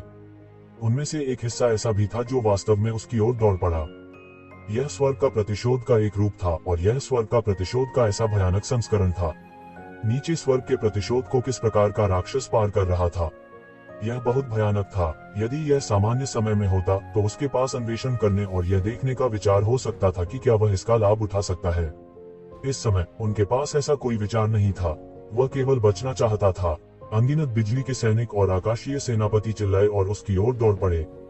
इस समय झील के दूसरी तरफ देवता, चाहे वह अग्नि जनजाति हो या जिन विशेषज्ञों का अपहरण किया गया था, वे पूरी तरह से गूंगे थे। क्या यह एक सामान्य व्यक्ति का स्वर्ग का प्रतिफल था? नहीं, एक सामान्य देवता। ऐसा उन्होंने न कभी देखा था और न ही सुना था। स्वर्ग का प्रतिशोध जितना भयानक था, वह व्यक्ति उतना ही अधिक शक्तिशाली था। उन्होंने प्राचीन पुस्तकों में इस प्रकार का स्वर्ग का प्रतिशोध कभी नहीं देखा था। किस प्रकार का राक्षस स्वर्ग के प्रतिशोध को पार कर रहा था। इस समय बिजली की झील में एक अराजक युद्ध क्षेत्र भी था। तुजिवेन ने बहुत सारी मार्शल आर्ट का प्रदर्शन किया। एक पल में वह एक मार्शल आर्ट सम्राट में तब्दील हो गया था। हजारों सैनिकों और घोड़ों का सामना करते हुए वह तनिक भी विचलित नहीं हुआ। शक्ति की दृष्टि से ये दिव्य सैनिक तथा दिव्य सेनापति उतने शक्तिशाली नहीं थे। यह उनकी अपनी गड़गड़ाहट की ऊर्जा से ज्यादा कुछ नहीं था जिससे निपटना बहुत मुश्किल था। हालांकि ये शिवेन के लिए यह कुछ भी नहीं था। अब जबकि वह वज्र और बिजली का पुत्र भी था, बिजली और गड़गड़ाहट के साथ उसका संबंध एक अभूतपूर्व स्तर पर पहुंच गया था। उसने वज्र अवतार की निंदा भी की थी। वह कितना भयानक था। दूसरे शब्दों में, उसे हर पंच और किक के साथ बहुत अधिक शक्ति का उपयोग करने की आवश्यकता नहीं थी। उसे आकाशीय बिजली के सैनिकों को केवल थोड़ी सी शक्ति से हराने के लिए गड़गड़ाहट और बिजली की अपनी समझ पर भरोसा करने की आवश्यकता थी। यह पूरी तरह से अकल्पनीय था जब वह आकाशीय बिजली के सैनिकों को क्रूर बल से पराजित करता था। हत्या अभी भी जारी थी। जैसे जैसे उसने अधिक से अधिक स्वर्गीय बिजली सैनिकों को मार डाला, उसकी शक्ति अधिक से अधिक शक्तिशाली हो गई। दिन रात भर वह एक क्षण के लिए भी नहीं रुका। सौभाग्य से उसके पास अपनी जादुई शक्ति को लगातार बहाल करने के लिए फीनिक्स पुनर्जनन तकनीक थी। नहीं तो उसका शरीर बिजली के सिपाहियों के टुकड़े टुकड़े हो जाता। जैसे जैसे अधिक से अधिक ऊर्जा अवशोषित होती गई, वह उस महत्वपूर्ण बिंदु पर भी पहुंच गया था। पार करने के लिए केवल सबसे महत्वपूर्ण कदम की जरूरत थी और यह पूरी तरह से एक अलग दुनिया होगी। बूम! ये शिवेन को पता ही नहीं चला कि कितना समय बीत गया। ऐसा लग रहा था कि इस समय रुक गया है। यह अर्थहीन था। ये शिवेन के शरीर से एक अत्यंत शक्तिशाली शक्ति निकली। एक देवता धीरे धीरे उसके शरीर में संघनित हो गया। एक चमकीला और पारभासी क्रिस्टल धीरे धीरे उसके डैंटियन में तैरने लगा। यह वह देवत्व था जिसे उसने संघनित किया था। हालांकि उनका ईश्वरत्व कई भागों में विभाजित था। सभी मार्शल आर्ट जिनका उसने अभ्यास किया था, उसके एक हिस्से पर कब्जा कर लिया। इसके अलावा मार्शल आर्ट के सिद्धांत जिन्हें उन्होंने अपने 4 अवतारों में संघनित किया था, उनमें से अधिकांश पर कब्जा कर लिया था। यदि यह ईश्वरत्व दूसरों द्वारा देखा जाता तो वे निश्चित रूप से चौंक जाते। ऐसा इसलिए था क्योंकि जब उन्होंने अपने ईश्वरत्व को संघनित किया तो उन्होंने मार्शल आर्ट को संघनित किया जिसमें वे सबसे अच्छे थे और उन्हें प्रमुख शक्ति के रूप में इस्तेमाल किया। उनमें से कई ने केवल एक ही मार्शल आर्ट को संघनित किया। हर महान मार्ग स्वर्ग की ओर ले जा सकता है। यदि कोई बहुत अधिक अभ्यास करता है तो यह आसानी से बोझ बन जाएगा। ये ज़िवेन जैसे लोगों के लिए जिन्होंने इस ईश्वरत्व को बनाने के लिए कई युद्ध कलाओं का मिश्रण किया था, यह स्वाभाविक रूप से बहुत शक्तिशाली था और इसकी कई विधियां थीं। हालांकि साथ ही यह खेती की प्रक्रिया को भी धीमा कर देगा। यह भी मूलभूत कारण था कि क्यों बहुत से लोग कई मार्शल आर्ट का अभ्यास नहीं करना चाहेंगे। ये ज़िवेन के शरीर से एक शक्तिशाली शक्ति लगातार उठती रही जिससे एक शक्तिशाली तूफान बना। उसका शरीर अचानक फैल गया और उसकी आध्यात्मिक शक्ति 10 गुना बढ़ गई। हालांकि उसके शरीर में ऊर्जा अभी भी पर्याप्त नहीं थी। वह नहीं जानता था कि धीरे धीरे बढ़ने में कितना समय लगेगा, इसलिए उसने इस थंडर लिक्विड लेक में गड़गड़ाहट की शक्ति को अवशोषित कर लिया। गड़गड़ाहट विशेषता कानूनों के साथ उनके वर्तमान भौतिक शरीर की आत्मीयता वज्रपात और बिजली से पैदा हुए प्राणियों की तुलना में अधिक मजबूत थी। हालांकि उसके पास एक सहज वज्र शरीर नहीं था, यह उसके लिए वज्र की शक्ति को पूरी तरह से बदलने के लिए पर्याप्त था। 1.25 घंटे के बाद आखिरकार ये ज़िवेन का शरीर भर गया। उसका शरीर विस्फोटक शक्ति से भरा हुआ था। हालांकि ऊर्जा की यह मात्रा बाल्टी में केवल एक बूंद थी, जिसकी तुलना में हजारों वर्षों तक गड़गड़ाहट वाली तरल झील में ऊर्जा की मात्रा जमा की गई थी। इससे ये ज़िवेन भी बहुत उत्साहित हो गई। अगर वह इस थंडर लिक्विड लेक को दूर ले जा सके तो यह भविष्य में मोबाइल पावर स्रोत को ले जाने जैसा होगा। वह किसी भी समय इसकी भरपाई कर सकता था और इसे एक अत्यंत शक्तिशाली हमले के तरीके के रूप में भी इस्तेमाल किया जा सकता था। यदि वह उस सब को झील में डाल दे तो अनंत लोक के शिखर का विशेषज्ञ भी उसमें मर जाएगा। भविष्य में एक दिन अगर ये ज़िवेन इस थंडर लिक्विड झील को एक जादुई उपकरण में परिष्कृत कर सकती है तो इसकी शक्ति भयानक स्तर तक बढ़ जाएगी। यहाँ तक एक ऋषि लोक सर्वशक्तिमान भी टूट जाएगा और गंभीर रूप से घायल हो जाएगा।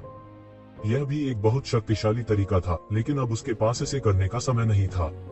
हालांकि वह नहीं जानता था कि अग्नि जनजाति का अधेड़ उम्र का देवता क्यों आया था, उसे यकीन था कि यह कुछ महत्वपूर्ण था। वह लंबे समय से महल में था, इसलिए वह और देर नहीं कर सकता था।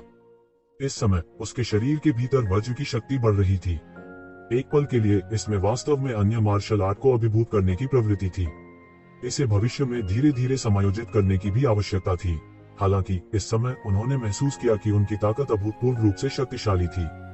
यहाँ तक अगर वह एक चोटी के अविनाशी दायरे के मालिक का सामना करता है, तब भी उसके पास अपनी रक्षा करने और उनके द्वारा मारे जाने की ताकत नहीं होगी। किसी को पता होना चाहिए कि ये ज़िवेन ने अभी अभी मरे हुए दायरे में कदम रखा था। इस तरह के साधन लोगों के एक समूह को मौत के घाट उतार देंगे। यदि उसके हाथ में सभी कार्डों को गिना जाए तो मरे हुए दायरे के एक मास्टर को गंभीर रूप से घायल करना या यहाँ तक उसे मारना असंभव नहीं था। हुश, वह बिजली की झील से बाहर धराशायी हो गया। अग्नि जनजाति के सदस्यों और उनके द्वारा पकड़े गए देवताओं के पास प्रतिक्रिया के लिए समय नहीं था। उन्होंने देखा कि एक आकृति उनकी ओर दौड़ रही थी। यह तुम हो, फायर ट्राइब के एक अविनाशी दायरे के मास्टर ने अचानक प्रतिक्रिया व्यक्त की, क्योंकि उसने पहले ही ये ज़िवेन की आकृति को अपने सामने आते देखा था। हालांकि उसके पास कुछ भी कहने का समय नहीं था। ये ज़िवेन की गति पहले ही एक भयानक स्तर पर पहुंच चुकी थी। ग्रेट वे ऑफ थंडर की उनकी वर्तमान समझ के साथ मिलकर उनकी गति एक उच्च स्तर पर पहुंच गई थी। यहाँ तक एक चोटी के अविनाशी दायरे के मास्टर को भी उसकी गति को पकड़ने में बहुत मुश्किल होगी। कुछ ही ये ज़िवेन के हाथ में एक वज्रपात वाली लंबी तलवार दिखाई दी और इस तलवार ने सीधे अग्नि जनजाति के मरे हुए दायरे के विशेषज्ञ को उड़ा दिया। यह सीधे उसके शरीर में घुस गया और इस अग्नि जनजाति के मरे हुए दायरे के विशेषज्ञ का मांस मौके पर ही फट गया और खून की बारिश के द्रव्यमान में बदल गया। हर कोई हक्का बक्का रह गया। यह व्यक्ति कौन था? यह कैसा साधन था? किसी को पता होना चाहिए कि यह एक अविनाशी लोक गुरु था जो एक कोशिका के रहने तक पुनर्जन्म ले सकता था। हालांकि वह ये ज़िवेन की तलवार से मारा गया था। ये ज़िवेन मुस्कुराए। दूसरों की दृष्टि में यह बहुत ही क्रूर और भयानक था। हालांकि केवल वह जानता था कि वह क्यों मुस्कुरा रहा था। ऐसा लग रहा था कि कोई फर्क नहीं पड़ा। अतीत में वह तलवार से एक अविनाशी दायरे के मालिक को भी मार सकता था। वास्तव में पृथ्वी को हिला देने वाला परिवर्तन था। अतीत में जब उसने एक अविनाशी दायरे के मास्टर को मार डाला तो उसने सीधे दूसरे पक्ष की भावना को नष्ट कर दिया। एक बार आत्मा के नष्ट हो जाने के बाद भले ही शरीर में पुनः प्राप्ति की अंतहीन क्षमता थी, यह बेकार था। शरीर की पुनर्प्राप्ति क्षमता की तुलना में एक मरे हुए दायरे के मास्टर की मौलिक भावना बहुत खराब थी। बेशक आम लोग ये ज़िवेन की तरह असामान्य नहीं थे। यहाँ तक एक मरे हुए क्षेत्र का मास्टर भी समान स्तर के एक प्रतिद्वंद्वी की मौलिक भावना को नष्ट नहीं कर सका। हालांकि फिर भी उस समय ये ज़िवेन के साधनों को प्राकृतिक व्यवस्था के विरुद्ध कहा जा सकता था। लेकिन अब ये जिवेन अलग थी। उसने वास्तव में तलवार से सभी अविनाशी दायरे के गुरु की उन्नति को नष्ट कर दिया। वज्र की शक्ति के हाथों शरीर की प्राण शक्ति भी क्षण भर में पूरी तरह से कुम्हला गई। ऐसा लगता था कि बहुत अंतर नहीं है, लेकिन वास्तव में अंतर स्वर्ग और पृथ्वी जैसा था। इसकी गणना तर्क से नहीं की जा सकती थी। अविनाशी क्षेत्र के शिखर की तुलना में ये जीवेन अब 10 गुना से अधिक मजबूत थी। इस तरह यह केवल एक भयानक अंतर था। आज तक उसे अविनाशी क्षेत्र के स्वामी को मारने की ताकत के रूप में माना जा सकता था। यद्यपि वह अतीत में एक अविनाशी क्षेत्र गुरु की भावना को नष्ट कर सकता था, लेकिन अविनाशी क्षेत्र के कई स्वामी थे जो पूर्ण एकीकरण के बिंदु तक आत्मा और शरीर की खेती भी कर सकते थे। यदि उनके शरीर की सभी कोशिकाओं को एक पल में नष्ट नहीं किया जाता तो उन्हें मारना असंभव होता। ऐसे लोग भी थे जिनके पास खजाने थे जो आत्मा की रक्षा कर सकते थे, जैसे कि ये जिवेन का मिंगुत्सिन प्राचीन वृक्ष। यह मन को शांत कर सकता है और सभी बुरी शक्तियों और सभी आक्रमणों को शून्य में बदल सकता है। यह चरों से भरा था। अब उनमें ऐसी कोई कमजोरी नहीं थी। जब तक वह ऋषि विमान के एक दिव्य भगवान से नहीं मिला, वह किसी भी चीज से डरता नहीं था। लकड़ी के दायरे में प्रमुख बलों के बीच समझौते के अनुसार ऋषि विमान के एक दिव्य भगवान के लिए प्रकट होना असंभव था। इसलिए वह तनिक भी भयभीत नहीं था। मारना अग्नि गोत्र के लोग भी युद्ध कठोर थे। हालांकि वे यक्षिवेन से हैरान थे, लेकिन ऐसा नहीं था कि उन्होंने पूरी तरह से प्रतिक्रिया नहीं दी थी।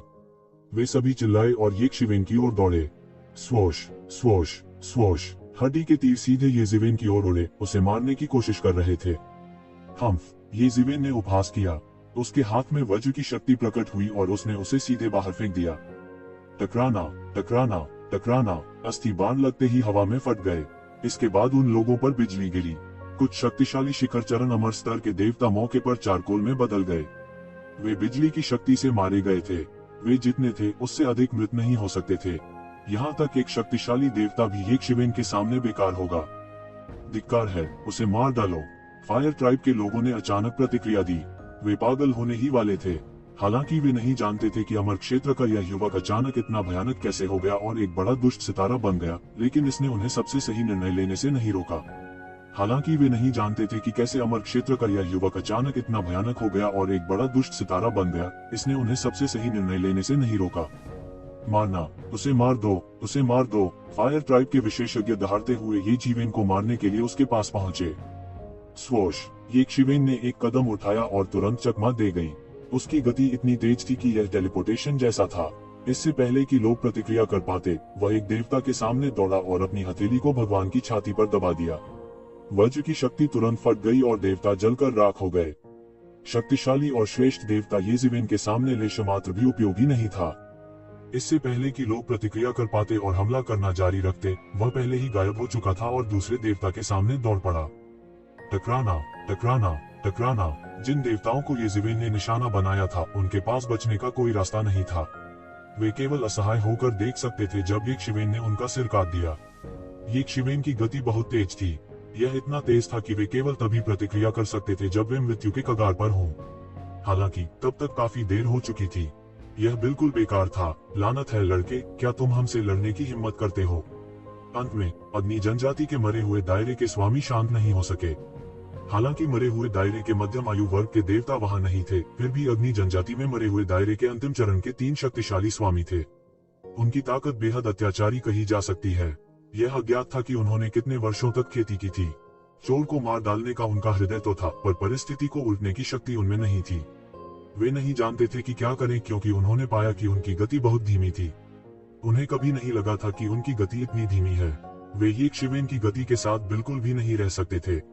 वे केवल येजिवेन को अग्नि जनजाति के विशेषज्ञों का वध करते हुए देख सकते थे। ये जनजाति के कुलीन थे। यदि उनमें से एक की मृत्यु हो जाती है तो यह दुखद होगा। उनमें से कितने एक सांस में मर गए। हालांकि उन्होंने यक्षिवेन को पूरी तरह से नाराज भी कर दिया था, नहीं तो वे इतने निर्दयी न होते। मेरी हिम्मत क्यों नहीं होगी? येजिवेन रुकी और उपहास किया। मृत क्षेत्र के बाद के चरण के 3 शक्तिशाली स्वामी तेजी से आगे बढ़े। उनके चेहरों पर हल्की मुस्कुराहट थी। वे यहाँ यक्षिवेन से छुटकारा पाना चाहते थे। तीनों स्वामी कंधे से कंधा मिलाकर आगे बढ़े और एक साथ हमला किया। हालांकि यक्षिवेन के चेहरे पर जरा सी भी घबराहट नहीं थी। उन्होंने बस थोड़ा सा उपहास प्रकट किया। फिर एक पल में वह सीधे बिजली की तरह चला गया और आकाश में 3 वज्र फेंके। Puff puff puff. 3 वज्र लंबे तीर की तरह थे। उन्होंने तुरंत आकाश को चीर डाला और तीनों स्वामी को भेद डाला। मरे हुए क्षेत्र के बाद के चरण के 3 शक्तिशाली स्वामी एक के बाद एक चिल्लाए। उनका पूरा शरीर चकनाचूर हो गया और आसमान में खूनी बारिश में बदल गया। वे दूसरों से अलग नहीं थे। क्या? सभी चिल्लाए। उनके सामने जो कुछ भी हो रहा था उस पर उन्हें विश्वास ही नहीं हो रहा था। खासतौर पर फायर ट्राइब के पावर हाउस। वे सामूहिक रूप से अवाक रह गए। हर किसी को पता होना चाहिए कि एक शिवेन एक कमजोर प्राणी था जिसे वे आसानी से मार सकते थे। वह अचानक इतना शक्तिशाली कैसे हो गया? किसी भी बेकाबू लोगों को प्रकट होने से रोकने के लिए उन्होंने पहले इन लोगों के दायरे की जांच की थी। उन्हें यकीन था कि उनकी ताकत केवल शाश्वत क्षेत्र में थी। ये जिवेन को उस समय मजबूत माना जाता था, लेकिन वह केवल शाश्वत क्षेत्र के शिखर पर था। उन्हें विश्वास था कि वे सभी स्थितियों को दबा सकते हैं, इसलिए उन्होंने उन्हें नहीं मारा। किसने सोचा होगा कि यह अचानक इतनी भयानक स्थिति में बदल जाएगी? ये जिवेन अचानक एक मरे हुए दायरे का विशेषज्ञ बन गया। एक मरे हुए दायरे का विशेषज्ञ बनना ज्यादा कुछ नहीं था, लेकिन एक बार में मरे हुए दायरे के अंतिम चरण के 3 शक्तिशाली विशेषज्ञों को उड़ाने में सक्षम होना, यह वास्तव में उनकी समझ से परे था। उनकी समझ में ऐसा कोई असामान्य अस्तित्व नहीं होना चाहिए, लेकिन ये जिवेन ने ऐसा किया। क्या ऐसा हो सकता है कि वह व्यक्ति जो अभी अभी स्वर्गीय प्रतिशोध को पार कर रहा था, यही वह व्यक्ति था? किसी ने जोर से कहा। उसने अचानक सोचा कि क्यों ये जिवेन अचानक शाश्वत क्षेत्र से एक शाश्वत क्षेत्र बन गया। क्या ऐसा हो सकता है कि भयानक राक्षस जो थंडर लेक में स्वर्गीय प्रतिशोध को पार कर रहा था, ये जिवेन था? सभी ने अचानक प्रतिक्रिया दी। कोई आश्चर्य नहीं कि ये जिवेन इतनी भयानक थी। अभी अभी स्वर्गीय प्रतिशोध को पार करने की स्थिति से वह निश्चित रूप से एक छिपा हुआ राक्षस था, एक राक्षस जो सभी को मार सकता था। ऐसी ताकत बस चौंकाने वाली थी। फायर ट्राइब के यंग फायर सम्राट के पास भी इतनी भयानक ताकत नहीं थी। अधिक से अधिक वे एक दूसरे के बराबर थे। अब फायर ट्राइब के पावर हाउस भी इस पर विश्वास करने की हिम्मत नहीं करते थे। ये शिवेन ने उन्हें जो झटका दिया था वह बहुत गहरा था। कहने की जरूरत नहीं है, फायर ट्राइब में यंग फायर सम्राट की स्थिति स्वाभाविक रूप से एक बीज थी जिसे उन्होंने अपने सभी प्रयासों से खेती की थी। वह अग्नि जनजाति की भविष्य की समृद्धि की आशा भी थे। उनके दिलों में हमेशा कोई ऐसा नहीं था जिसकी तुलना यंग फायर सम्राट से की जा सके। अब उनके पास वास्तव में ऐसा विचार था। कोई सोच सकता है कि एक शिवेन ने उन्हें कितना झटका दिया होगा। ये जिवेन वास्तव में एक राक्षस थी। वे ऐसे राक्षस को कैसे भड़का सकते हैं? इस समय उन्होंने अंततः महसूस किया कि ये जिवेन ने पहले विरोध नहीं किया था, इसलिए नहीं कि वह उनका मैच नहीं था, बल्कि इसलिए कि वह अग्नि जनजाति के मध्यम आयु वर्ग के देवता से डरता था। नहीं तो वह पहले ही नरसंहार शुरू कर देता। फायर ट्राइब के पावर हाउस पागल होने वाले थे। वे रोना चाहते थे। उसे इतनी ताकतवर सुअर होने का ढोंग क्यों करना पड़ा? अगर ये शिवेन ने पहले ऐसी लड़ाकू शक्ति दिखाई होती तो वे उसे मजबूर करने की हिम्मत नहीं करते। क्या उन्होंने नहीं देखा कि पकड़े गए सभी लोग केवल बीमा के लिए दीर्घायु के दायरे में थे? वे पहले ही काफी सावधान हो चुके थे, लेकिन किसने सोचा होगा कि उनके बीच अब भी ऐसा कोई राक्षस छिपा है? इसके अलावा इसमें अकल्पनीय रूप से भयानक ताकत थी। मारना, चलो उसके साथ लड़ो। मुझे विश्वास नहीं होता कि हम उसे इतने सारे लोगों के साथ नहीं मार सकते। कोई दहाड़ा। इस समय अग्नि जनजाति के विशेषज्ञों ने एक के बाद एक प्रतिक्रिया व्यक्त की। उन्हें बचने में काफी देर हो चुकी थी। जब तक अंदर गया मुखिया इस समय बाहर नहीं आया, वे केवल मौत से लड़ सकते थे। उस समय यह स्पष्ट था कि अग्नि जनजाति के अधेड़ उम्र के देवता बाहर नहीं आएंगे। उन्होंने मदद मांगने के लिए पहले ही चुपके से एक तावीज भेज दिया था, लेकिन वह किसी काम का नहीं था। कोई हलचल नहीं थी। बहुत से लोग निराश भी होने लगे। क्या परमेश्वर वास्तव में उन्हें नष्ट करना चाहता था? धिक्कार है।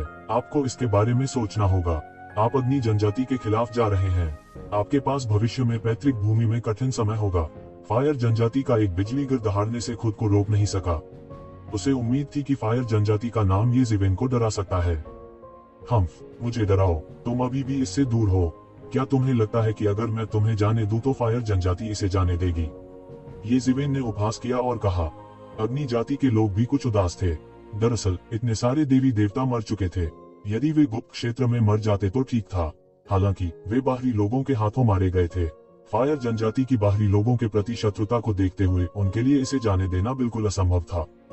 उससे लड़ो, यदि हम मर भी जाते हैं तो भी हम अग्नि गोत्र का चेहरा नहीं खो सकते हैं। किसी ने शोक और आक्रोश में दहाड़ा।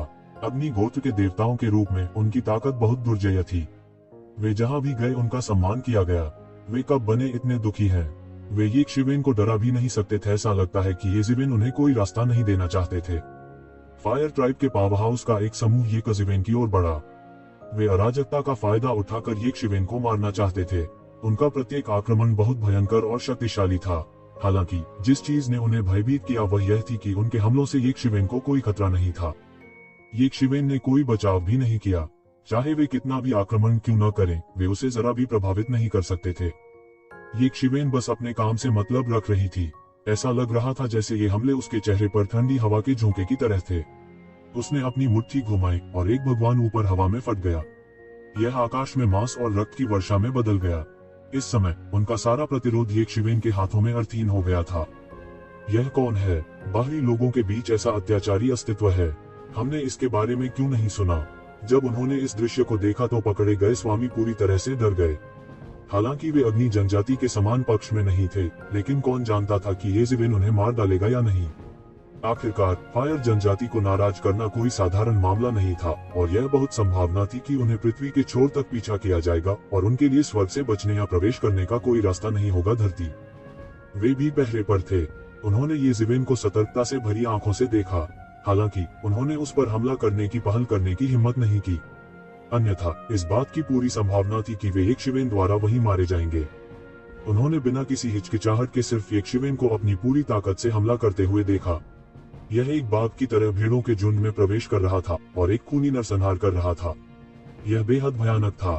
टकराना। एक सनातन क्षेत्र के गुरु को मौके पर ही उसके हाथ से छेद दिया गया और सीधे मौत के घाट उतार दिया गया। हुआलाला। उसके वश में वज्र वृष्टि के समान गिरा।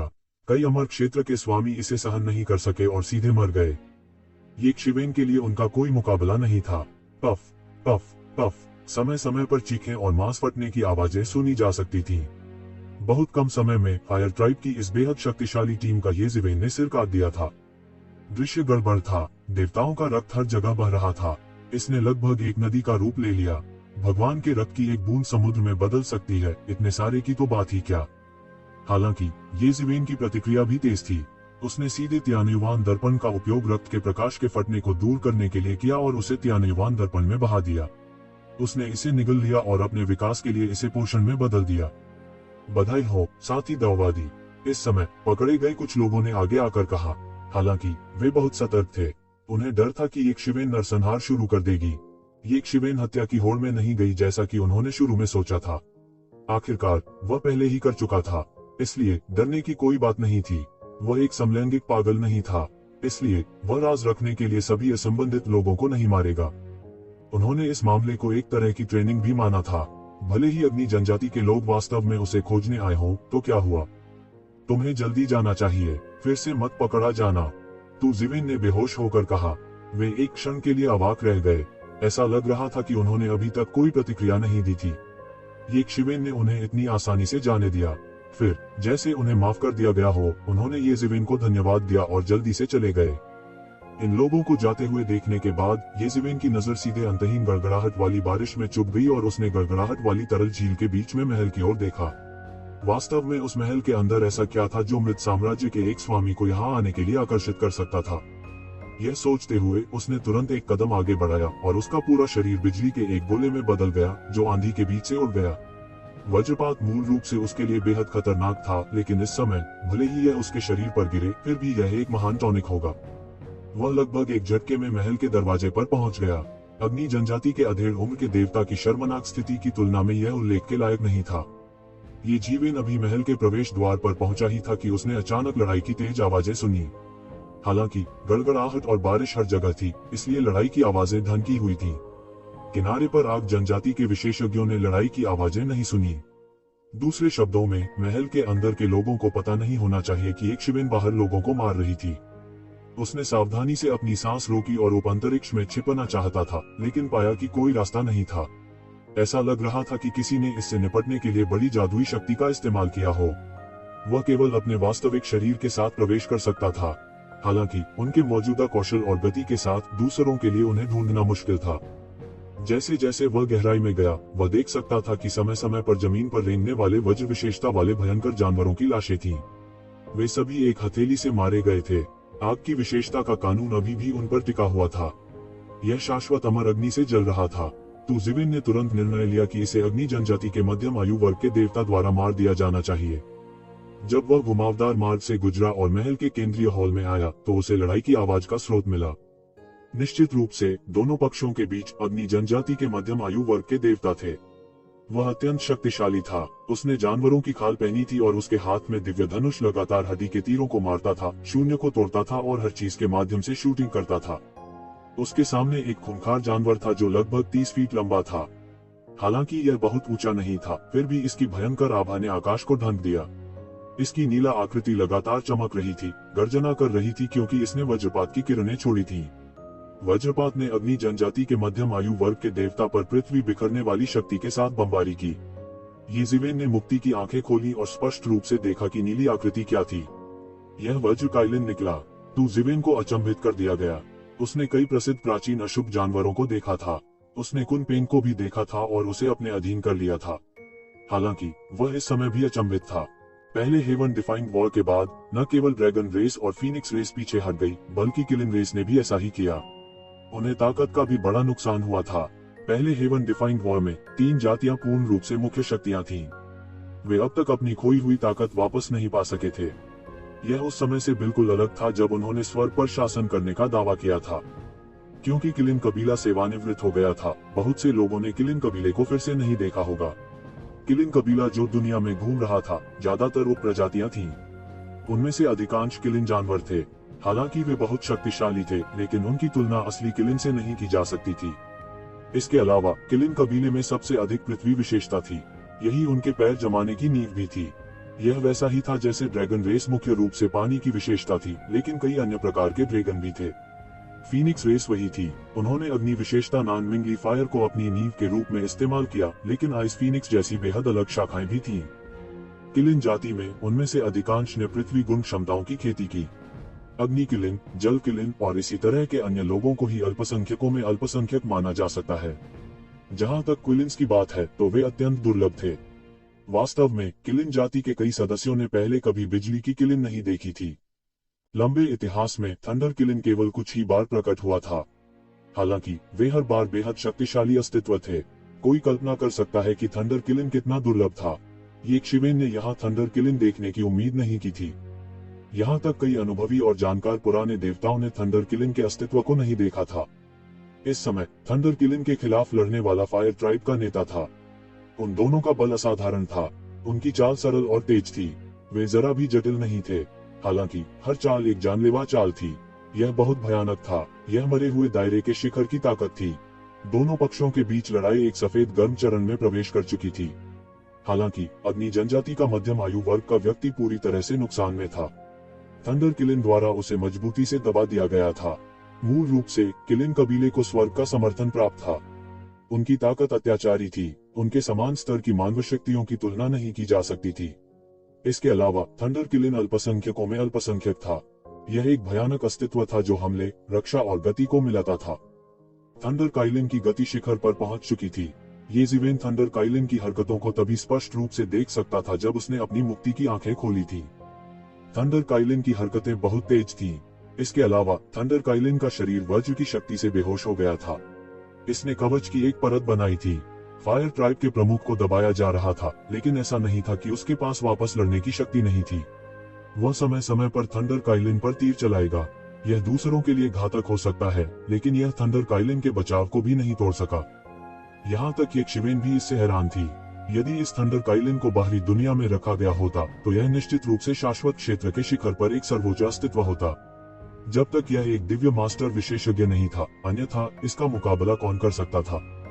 हालांकि येज़िवेन ने पाया कि हालांकि उन दोनों के बीच की लड़ाई एक मृग के सींग पर लटके हुए मृग के सींग की तरह थी और उसका पता नहीं लगाया जा सका, लेकिन वास्तव में वे उसी क्षेत्र में घूम रहे थे। थंडर किलिन का पूरा दबदबा था। उसने फायर ट्राइब के नेता को इस हद तक दबा दिया कि वह अपना सिर भी नहीं उठा सकता था। हालांकि थंडर किलिन हमेशा एक निश्चित सीमा के भीतर था और हमला नहीं करता था।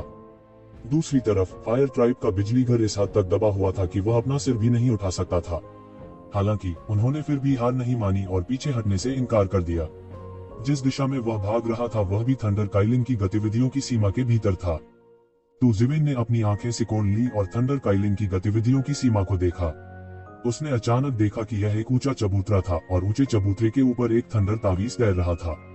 यह गड़गड़ाहट की असीम शक्ति से व्याप्त था। भले ही येज़िवेन एक बिजली घर था जो पहले से ही गड़गड़ाहट की जादुई शक्ति के शिखर पर पहुंच चुका था, फिर भी जब उसने उस थंडर तावीज को देखा तो उसे ठंडक महसूस हुई। जब उन्होंने अपनी दिव्य भावना से इसकी जांच की तो यह तुरंत नष्ट हो गया। उस पल में यह ऐसा था जैसे कि एक अतुलनीय शक्तिशाली थंडर सम्राट फिर से जीवित हो गया था और यह सब कुछ नष्ट कर रहा था। यह एक खजाना है। ये ज़िवेन की आंखें अचानक चमक उठी। इस भावना ने उन्हें लगभग उस भावना की याद दिला दी जब उन्होंने सार्वभौम भगवान के ताबीज को जब्त कर लिया था। सार्वभौम भगवान का ताबीज भी ऐसा ही था, लेकिन यह इस ताबीज से अधिक शक्तिशाली और गहरा था। हालांकि ये ज़िवेन के लिए यह अत्याचारी और असीम था। शापित मानव, तुम ताबीज का लालच करने की हिम्मत करते हो। तुम मौत को दावत दे रहे हो। थंडर काइलिन ने मानवीय भाषा में बात की और गुस्से में कहा। यह स्पष्ट था कि फायर ट्राइब के प्रमुख लगातार उस पर हमला कर रहे थे। हालांकि फायर ट्राइब के बिजलीघर ने हमला करना जारी रखा। उसके शरीर से लगातार खून टपक रहा था। थंडर काइलिन से लड़ते हुए वह घायल हो गया था। उसके शरीर पर कई घाव देखे जा सकते थे और कुछ इतने गहरे थे कि उसकी हड्डियां तक देखी जा सकती थीं। ये ज़िवेन को नहीं पता था कि किस तरह के जुनून ने उसे मौत में भी हार मानने से मना कर दिया था। ये ज़िवेन को पता था कि फायर ट्राइब का बिजलीघर ज्यादा समय तक टिक नहीं पाएगा। यदि यह जारी रहा तो वह इस थंडर काइलिन द्वारा मारा जाएगा। अगर वह नीचे नहीं उतरता तो बच जाता। ये ज़िवेन भी उस तावीज को लालच से देख रही थी, इसलिए फायर ट्राइब के बिजलीघर के पूरी तरह से हार मानने से पहले उसे वह ताबीज छीन लेना चाहिए। यह सोचकर उसने तनिक भी संकोच नहीं किया और सीधे तीर की तरह उड़ गया। शुआ, उसका पूरा शरीर एक पल में उड़ गया और इसने दोनों पक्षों को पूरी तरह से भयभीत कर दिया। ज़िवेन ने अपनी आभा को सफलतापूर्वक छुपाने के लिए रेस्ट्रेनिंग ब्रीथ टेक्निक का इस्तेमाल किया था। इसके अलावा दोनों पक्ष लड़ रहे थे, इसलिए उनकी सतर्कता बहुत कम थी। इसलिए उन्होंने येकशिवेन को नहीं खोजा था। हालांकि जब येकशिवेन ने छलांग लगाई तो उन्होंने तुरंत उसे खोज लिया। गर्जन, उसे खोजने वाला पहला थंडर काइलिन था। वह पूरी तरह गुस्से में था। उसने अभी एक इंसान के साथ व्यवहार भी नहीं किया था और अब अचानक एक और सामने आ गया। इससे वह बेहद नाराज हो गए। किसी ने उसके तावीज का लालच करने की हिम्मत नहीं की। यह आप है। फायर ट्राइब के नेता ने भी तुरंत प्रतिक्रिया दी। उसने ये ज़िवेन को पहचान लिया क्योंकि उसने ये ज़िवेन को व्यक्तिगत रूप से पकड़ लिया था। इसके अलावा वह व्यक्ति था जिसने व्यक्तिगत रूप से ये ज़िवेन को मरने के लिए नियुक्त किया था। उसने सोचा कि येकशिवेन पहले ही मर चुका है, इसलिए उसने इसे गंभीरता से नहीं लिया। किसने सोचा होगा कि ये ज़िवेन वास्तव में इस समय प्रकट होगी। धत्तेरी की। फायर ट्राइब का नेता अचानक क्रोधित हो गया। उसके दिमाग में अनगिनत विचार कौंध गए। उसने धनुष को अपने हाथ में पकड़ रखा था और सीधे येकशिवेन की ओर तीर चला दिया। यह फिर से चाल है। हालांकि फायर ट्राइब का नेता घायल हो गया था, लेकिन इस तीर की शक्ति बहुत कम नहीं हुई। येकशिवेन पहले इससे सबसे ज्यादा डरती थी, लेकिन अब यह अलग था। मध्यम आयु वर्ग के फायर ट्राइब के नेता घायल हो गए थे और उनकी ताकत कम हो गई थी। हालांकि येकशिवेन का पुनर्जन्म हुआ था। शुआ, उसने सीधे एक कदम आगे बढ़ाया और तीर को चकमा दे दिया। यह कैसे संभव है? फायर ट्राइब के नेता की आंखें चौड़ी हो गईं। उसने कभी नहीं सोचा था कि येकशिवेन वास्तव में इस तीर को चकमा देगी। उसने सोचा कि वह आसानी से येकशिवेन को मार सकता है, लेकिन उसने कभी नहीं सोचा था कि सब कुछ उसकी मूल अपेक्षाओं से बाहर था। ये ज़िवेन अभी भी आगे बढ़ रही थी। वह बिजली के एक समूह में बदल गया और पागलों की तरह थंडर तावीज की ओर बढ़ा। दहाड़, धिक्कार है। थंडर काइलिन ने गर्जना की और एक वज्रपात किया। इस महल में विनाशकारी उतार चढ़ाव संकुचित थे, लेकिन शक्ति अभी भी अद्भुत थी। इस थंडर काइलिन की गति फायर ट्राइब के नेता की तुलना में बहुत तेज थी और इसकी ताकत भी अधिक मजबूत थी। ये ज़िवेन के पास चकमा देने का समय नहीं था, इसलिए वह केवल मुक्के से पलटवार कर सकता था। बूम! इसी तरह वज्रपात की शक्ति बढ़ गई और दोनों पक्ष आपस में जमकर टकराए, जिससे सीधे एक बड़ा विस्फोट हुआ। विस्फोट से उत्पन्न शॉकवेव ने ये ज़िवेन को सीधे उड़ा दिया और जिस दिशा में उसे विस्फोट किया गया वह तावीज था। दहाड़, रुक जाओ, थंडर काइलिन ने दहाड़ते हुए कहा। यह देखकर कि खजाना येकशिवेन के हाथों में गिरने ही वाला था, वह पूरी तरह से शांत नहीं हो सका। फायर ट्राइब के नेता ने भी पिछली शत्रुता को त्याग दिया और ये ज़िवेन की ओर एक तीर चलाने का बीड़ा उठाया। शून्य को भेदते हुए उसे उसी जगह पर कील से मारना चाहते थे। यहाँ तक अगर वह इसे प्राप्त नहीं कर पाता तो वह कैसे दूसरों को इस बचाव का फायदा उठाने देता, अन्यथा वह वास्तव में पागल हो जाता। टकराना, हड्डी का तीर सीधे येकशिवेन को लगा, लेकिन वह उसे कुछ नहीं कर पाया। यह सीधे त्यानयुवान दर्पण द्वारा अवरुद्ध किया गया था और दुर्जय शक्ति ने सीधे त्यानयुवान दर्पण को काम दिया। यह कल्पना करना आसान था कि चोटी के अविनाशी क्षेत्र विशेषज्ञ की ताकत कितनी भयानक थी जब उसने गुस्से में हमला किया। ये ज़िवेन ने एक बार फिर बल उधार लिया और तुरंत थंडर टेलिस्मैन की तरफ उड़ गए और सीधे उसे अपने हाथ से पकड़ लिया। वालाला, जैसे ही ये ज़िवेन ने थंडर टेलिस्मैन को छुआ, अंतहीन गड़गड़ाहट ने सब कुछ कवर कर लिया। हम मानव, क्या आपको लगता है कि थंडर सम्राट तावीज की मान्यता प्राप्त करना इतना आसान है? थंडर काइलिन ने ठंडी सांस ली और कहा, लेकिन तभी एक ऐसा दृश्य हुआ जिसने दोनों पक्षों को हैरान कर दिया। वे वज्रपात जो शाश्वत दायरे के स्वामी को पूरी तरह से नष्ट कर सकते थे, वास्तव में येज़ेवेन द्वारा पूरी तरह से अवशोषित कर लिए गए थे, जो उसके लिए कुछ भी करने में पूरी तरह से असमर्थ थे। यह कैसे संभव है? मैं भी इस वज्र की शक्ति का सामना नहीं कर सकता, वह इसे कैसे झेल सकता है? थंडर काइलिन इस पर विश्वास नहीं कर सकता था, क्योंकि वह थंडर टेलिस्मैन का संरक्षक था, इसलिए वह इस बात से सबसे ज्यादा वाकिफ था कि यह थंडर टेलिस्मैन कितना खतरनाक था। नतीजतन उसे उम्मीद नहीं थी कि येज़ेवेन इन वज्रपातों की शक्ति को सीधे निगल जाएगी। वज्रपात से उत्पन्न प्राणी भी इसका सामना नहीं कर सकता था, तो यह आदमी कैसे झेल सकता है? येज़ेवेन मुस्कुराए। बिजली के झटके से उसकी त्वचा काली पड़ गई थी, हालांकि यह जल्द ही गिर गया, नई त्वचा का खुलासा हुआ। इन वज्रपातों की शक्ति वास्तव में भयानक थी। एकमात्र गड़गड़ाहट विशेषता डॉपलगैंगर इसका सामना करने में सक्षम नहीं होगी। सौभाग्य से उसके पास अत्याचारी शरीर था। हालांकि जितना अधिक यह ऐसा था, उतना ही यह दिखाया गया कि यह थंडर तावीज असाधारण था। उसने कई थंडर तावीज प्राप्त किए थे, लेकिन उनमें से किसी की भी तुलना इससे नहीं की जा सकती थी। उसने संकोच नहीं किया और तीर की तरह उड़ गया, उसका पूरा शरीर बिजली के बोल्ट की तरह निकल गया। आप छोड़ना चाहते हैं, मुझे थंडर टेलिस्मैन छोड़ दें। थंडर काइलिन ने गर्जना की और उसके मुंह में एक चौंकाने वाली गड़गड़ाहट की ऊर्जा पक रही थी और फिर वह सीधे बाहर निकल गई। भयानक लहरें उसके पीछे घनीभूत हो गईं और एक भयानक मर्मज्ञ बल के साथ शून्य को भेदते हुए एक पल में बाहर निकल गईं। हालांकि येज़ेवेन पहले से ही तैयार थी, उसका फिगर टिमटिमाता था और थंडर काइलिन के भयानक हमले से बमुश्किल बचा था। बूम! वज्र की शक्ति सीधे मुख्य हॉल पर गिरी। यह असाधारण महल वास्तव में विस्फोट से हिल गया था। यह हमला वाकई भयानक था।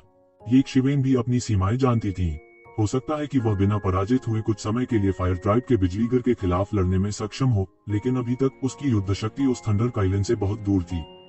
हालांकि वह उस क्षेत्र में नहीं पहुंचा था, वह यह भी महसूस कर सकता था कि इस क्षेत्र में बहुत कम लोग थे जो इस थंडर काइलिन का मुकाबला कर सकते थे। एओ चाओजों के पास ऐसा करने की ताकत हो सकती है, और अगर वह एक कदम आगे बढ़ता है तो वह इसका मुकाबला करने में सक्षम हो सकता है। हालांकि उसमें अब भी थोड़ी कमी थी। यह थंडर काइलिन बेहद प्रतिभाशाली था। यहाँ तक अगर उसका वर्तमान भौतिक शरीर एक वज्र विशेषता धर्म शरीर में परिवर्तित हो गया होता, तब भी अगर उसे गोली मारी जाती तो वह गंभीर रूप से घायल हो जाता। यह हमला बहुत ही भयानक था। दूसरी तरफ फायर ट्राइब के प्रमुख ने अपने दिव्य धनुष को खींचा और येज़ेवेन पर एक 7 स्टार लिंटेरो मारा, जिससे येज़ेवेन के भागने के सभी दिशाओं को पूरी तरह से अवरुद्ध कर दिया। 7 स्टार लिंटेरो बेहद तेज था। कभी वे एक दूसरे पर हावी हो जाते थे और कभी कभी वे अलग हो जाते थे। यह हमला बेहद शक्तिशाली था। इसे लगभग एक छिपी हुई हत्यारा चाल कहा जा सकता है। उन्होंने इसका इस्तेमाल थंडर काइलिन पर भी नहीं किया, लेकिन येज़ेवेन पर इसका इस्तेमाल किया। येज़ेवेन एक पल के लिए भी नहीं रुकी। उसने एक कदम आगे बढ़ाया और अचानक उसकी रक्षा के लिए एक रूलेट उसके पीछे खड़ा हो गया। Boom boom boom! हिंसक टक्करों और भयानक लहरों की एक श्रृंखला फैल गई, लेकिन येज़ेवेन के लिए कुछ भी करने का कोई तरीका नहीं था। यह उसे एक क्षण के लिए भी नहीं रोक सका।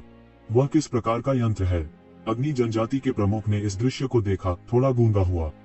उसने अपने जीवन में बहुत कुछ देखा था, लेकिन इतना शक्तिशाली यंत्र उसने कभी नहीं देखा था। वह कल्पना नहीं कर सकता था कि यह उसके 7 स्टार लिंटेरो का सामना कर सकता है, और यह बिल्कुल भी क्षतिग्रस्त नहीं हुआ था। यहाँ रहो, तुम मानव साबित हो। थंडर काइलिन ने गरज कर उसका पीछा किया। इसकी गति की तकनीक बहुत अजीब थी और यह बहुत तेज थी। पलक झपकते ही वह मुख्य हॉल से बाहर निकल गई और सीधे येज़ेवेन का पीछा करने लगी। गर्जन! येज़ेवेन ने एक लंबी दहाड़ लगाई और इस महत्वपूर्ण क्षण में पलट गई। 10,000 लौ वीर जो उसे बरगला रहा था, अचानक एक चौंकाने वाली भव्य आभा के साथ भड़क उठा। यह एक चक्की के पाट की तरह था जो आकाश को नष्ट कर सकता था। इसने सीधे फायर जनजाति के प्रमुख को कवर किया और उसका पीछा किया। फायर ट्राइब का नेता येज़ेवेन के सबसे करीब था, इसलिए वह सबसे ज्यादा चिंतित भी था। क्योंकि वह बहुत करीब था, वह लगभग येज़ेवेन तक पहुंच गया था, इसलिए वह समय पर प्रतिक्रिया नहीं कर सका और सीधे 10,000 विधिरूले द्वारा मारा गया। टकराना! एक गगनभेदी विस्फोट गूंज उठा। उसने मुंह से खून बहाया और उसका पूरा शरीर लगभग ढह गया। 10,000 लौ रूले एक भयानक दैवीय उपकरण था। यहाँ तक अगर वह इसे पूरी तरह से नियंत्रित नहीं कर सकता था, तब भी यह इतना शक्तिशाली था कि एक शाश्वत क्षेत्र विशेषज्ञ को गंभीर रूप से घायल कर सकता था। थंडर किलिन की ओर उड़ते हुए वह तोप के गोले की तरह था। अच्छा नहीं है। फायर ट्राइब के विशेषज्ञ ने येज़ेवेन को देखा और गुस्से से दहाड़ा। वह पागल होने की कगार पर था। उसे अचानक एहसास हुआ कि वह एक बलिदानी बन गया है। थंडर काइलिन को ब्लॉक करने के लिए उसे येज़ेबेल ने बाहर फेंक दिया था। जो लोग मुझे रोकते हैं वे मर जाएंगे। थंडर काइलिन ने एक गहरी दहाड़ निकाली और अपना खूनी मुंह खोल दिया। यह फायर ट्राइब के मुखिया पर गरजा और उसका सिर काट लिया। गड़गड़ाहट की अंतहीन शक्ति ने उसके शरीर पर कहर बरपाया, उसकी जीवन शक्ति के अंतिम निशान को नष्ट कर दिया और उसे पूरी तरह से काटकर मार डाला। मूल रूप से थंडर काइलिन के लिए उससे छुटकारा पाना आसान नहीं होता। उसके पास अपने ट्रम्प कार्ड भी थे, लेकिन वह येज़ेबेल द्वारा गंभीर रूप से घायल हो गया था और अभूतपूर्व रूप से कमजोर हो गया था। इसके अलावा थंडर काइलिन की ताकत भयानक थी। थंडर काइलिन को उसे निगलने में केवल एक दंश लगा था। धिक्कार है, यह वास्तव में क्रूर है। हालांकि यह केवल एक पल के लिए था, येज़ेबेल के लिए काफी दूर भागने के लिए काफी था। एक ही पल में वह पहले ही महल के बाहर आ चुका था। हालांकि उनकी दिव्य भावना अभी भी अंदर के बदलावों पर ध्यान दे रही थी। वह असहाय होकर देखता रहा जैसे थंडर काइलिन ने फायर ट्राइब के विशेषज्ञ को निगल लिया। ये प्राचीन जानवर वास्तव में अत्याचारी और भयानक थे, लेकिन इस समय उनके पास अन्य चीजों के बारे में सोचने का समय नहीं था। उसकी वर्तमान स्थिति अच्छी नहीं थी। उसके पास पर्याप्त जादुई शक्ति नहीं थी और वह 10,000 स्पेल रूले को पूरी तरह से समझ नहीं पाया था। उसने अभी अभी 10,000 स्पेल रूले को जबरन सक्रिय किया था। पहले हमले ने उसकी रक्षा की और दूसरे हमले ने फायर ट्राइब के विशेषज्ञ को भारी रूप से घायल कर दिया। इन दो हमलों ने उसकी जादुई शक्ति को पहले ही समाप्त कर दिया था। अपनी वर्तमान जादुई शक्ति के साथ यदि उसी क्षेत्र के किसी देवता को इसके बारे में पता होता तो वह शायद घुटने टेक देता, लेकिन वह अभी भी 10,000 स्पेल रूले को नियंत्रित करने में सक्षम होने से बहुत दूर था। वह केवल इसे जबरन नियंत्रित कर सकता था। इसलिए हालांकि 10,000 स्पेल रूले शक्तिशाली था, इसे केवल ट्रम्प कार्ड के रूप में इस्तेमाल किया जा सकता था। इसे किसी भी समय इस्तेमाल नहीं किया जा सकता था।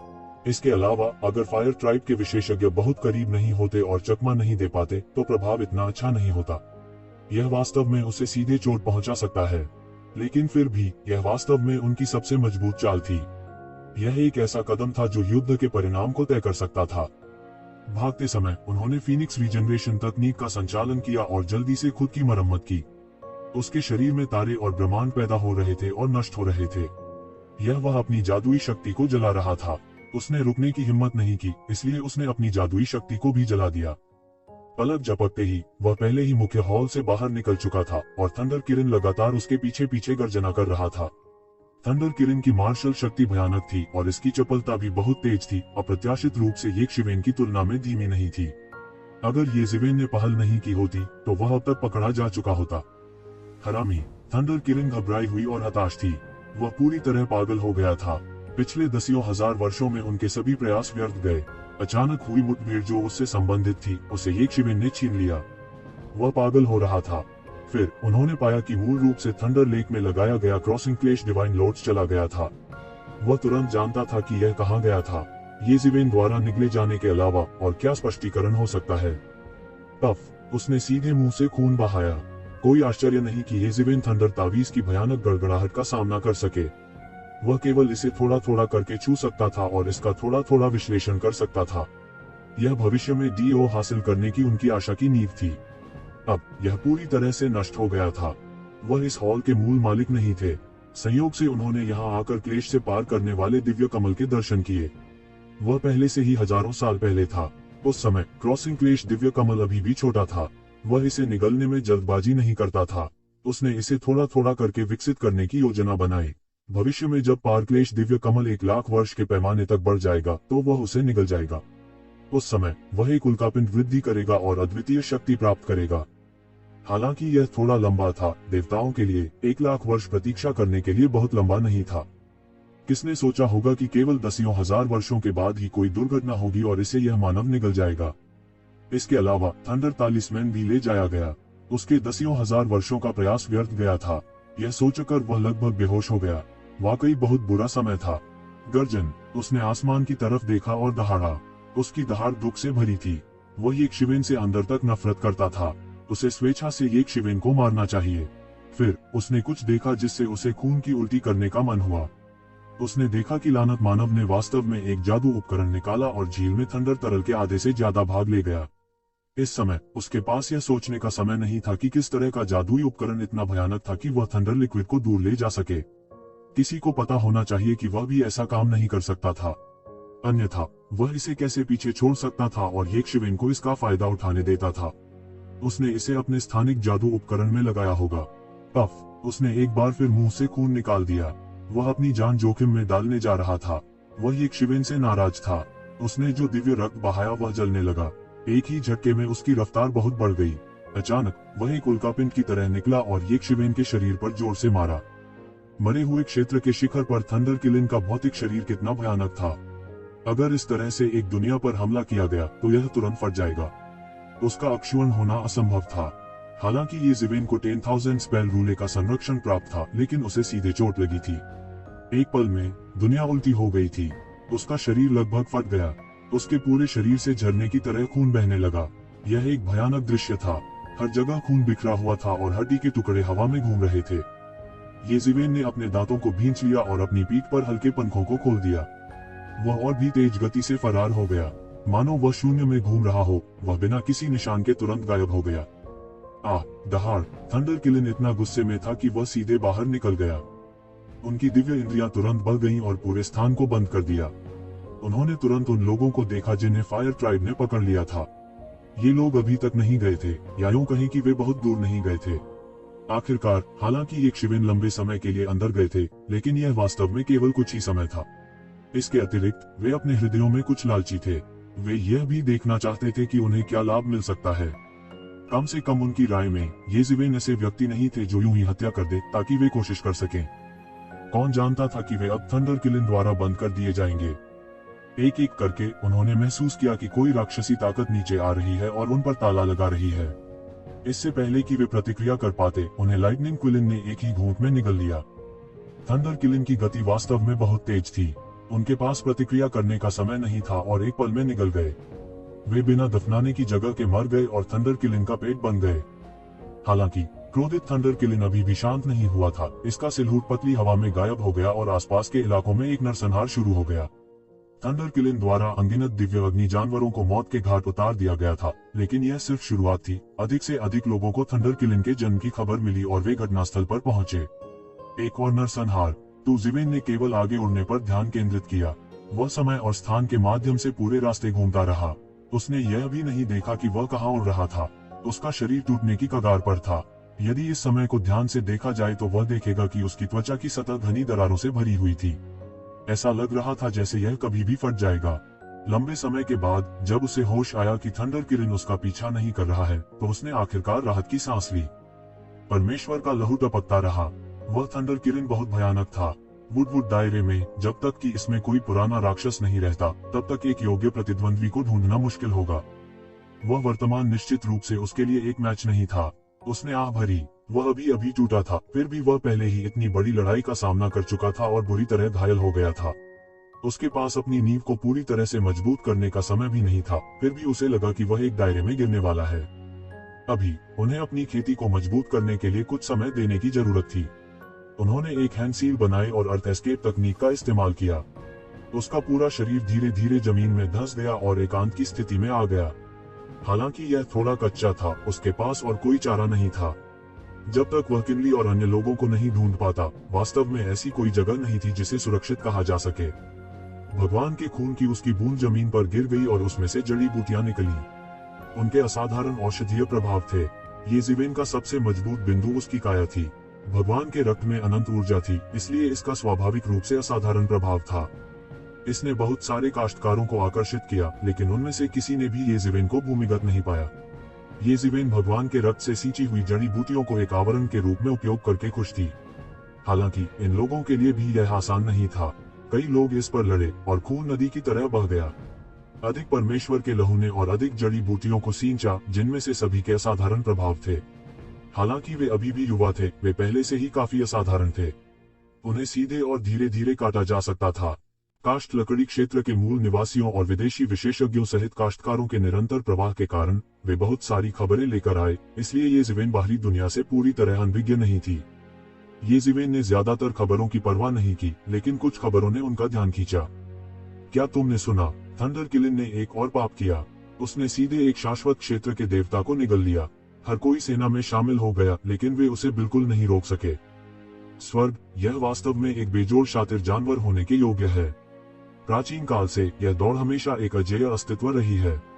हर बार जब वे बाहर आते हैं तो वे एक अंतहीन तूफान खड़ा कर देंगे। कुछ लोग थंडर किलिन को एक पर्वत के रूप में वश में करना चाहते हैं, लेकिन उन्हें पहले अपनी क्षमताओं पर एक नजर डालनी चाहिए। कोई भी थंडर किलिन के लिए मुसीबत खड़ी करने की हिम्मत करेगा। जब ये ज़िवेन ने थंडर किलिन से उसका भाग्य लूट लिया तो वह क्रोधित हो गया। इसने महल छोड़ दिया और वुडवुड दायरे में हत्या की होड़ में चला गया। ऐसा कहा जाता था कि इसने लकड़ी के दायरे में कुछ शक्तिशाली पुरानी प्राचीन वस्तुओं का ध्यान आकर्षित किया और इसे डरा दिया। हालांकि मानव जाति की प्राचीन पवित्र भूमि में से एक के रूप में सुई लकड़ी के दायरे में लड़ाई और हत्याएं हुई थी, फिर भी कोई प्राचीन अस्तित्व कैसे नहीं हो सकता था। संत सम्राट के युग में कई प्राचीन अस्तित्वों का पता लगाया जा सकता है। यह वाकई डराने वाला था। इन पुराने राक्षसों की खेती आमतौर पर सुई लकड़ी के दायरे में की जाती है।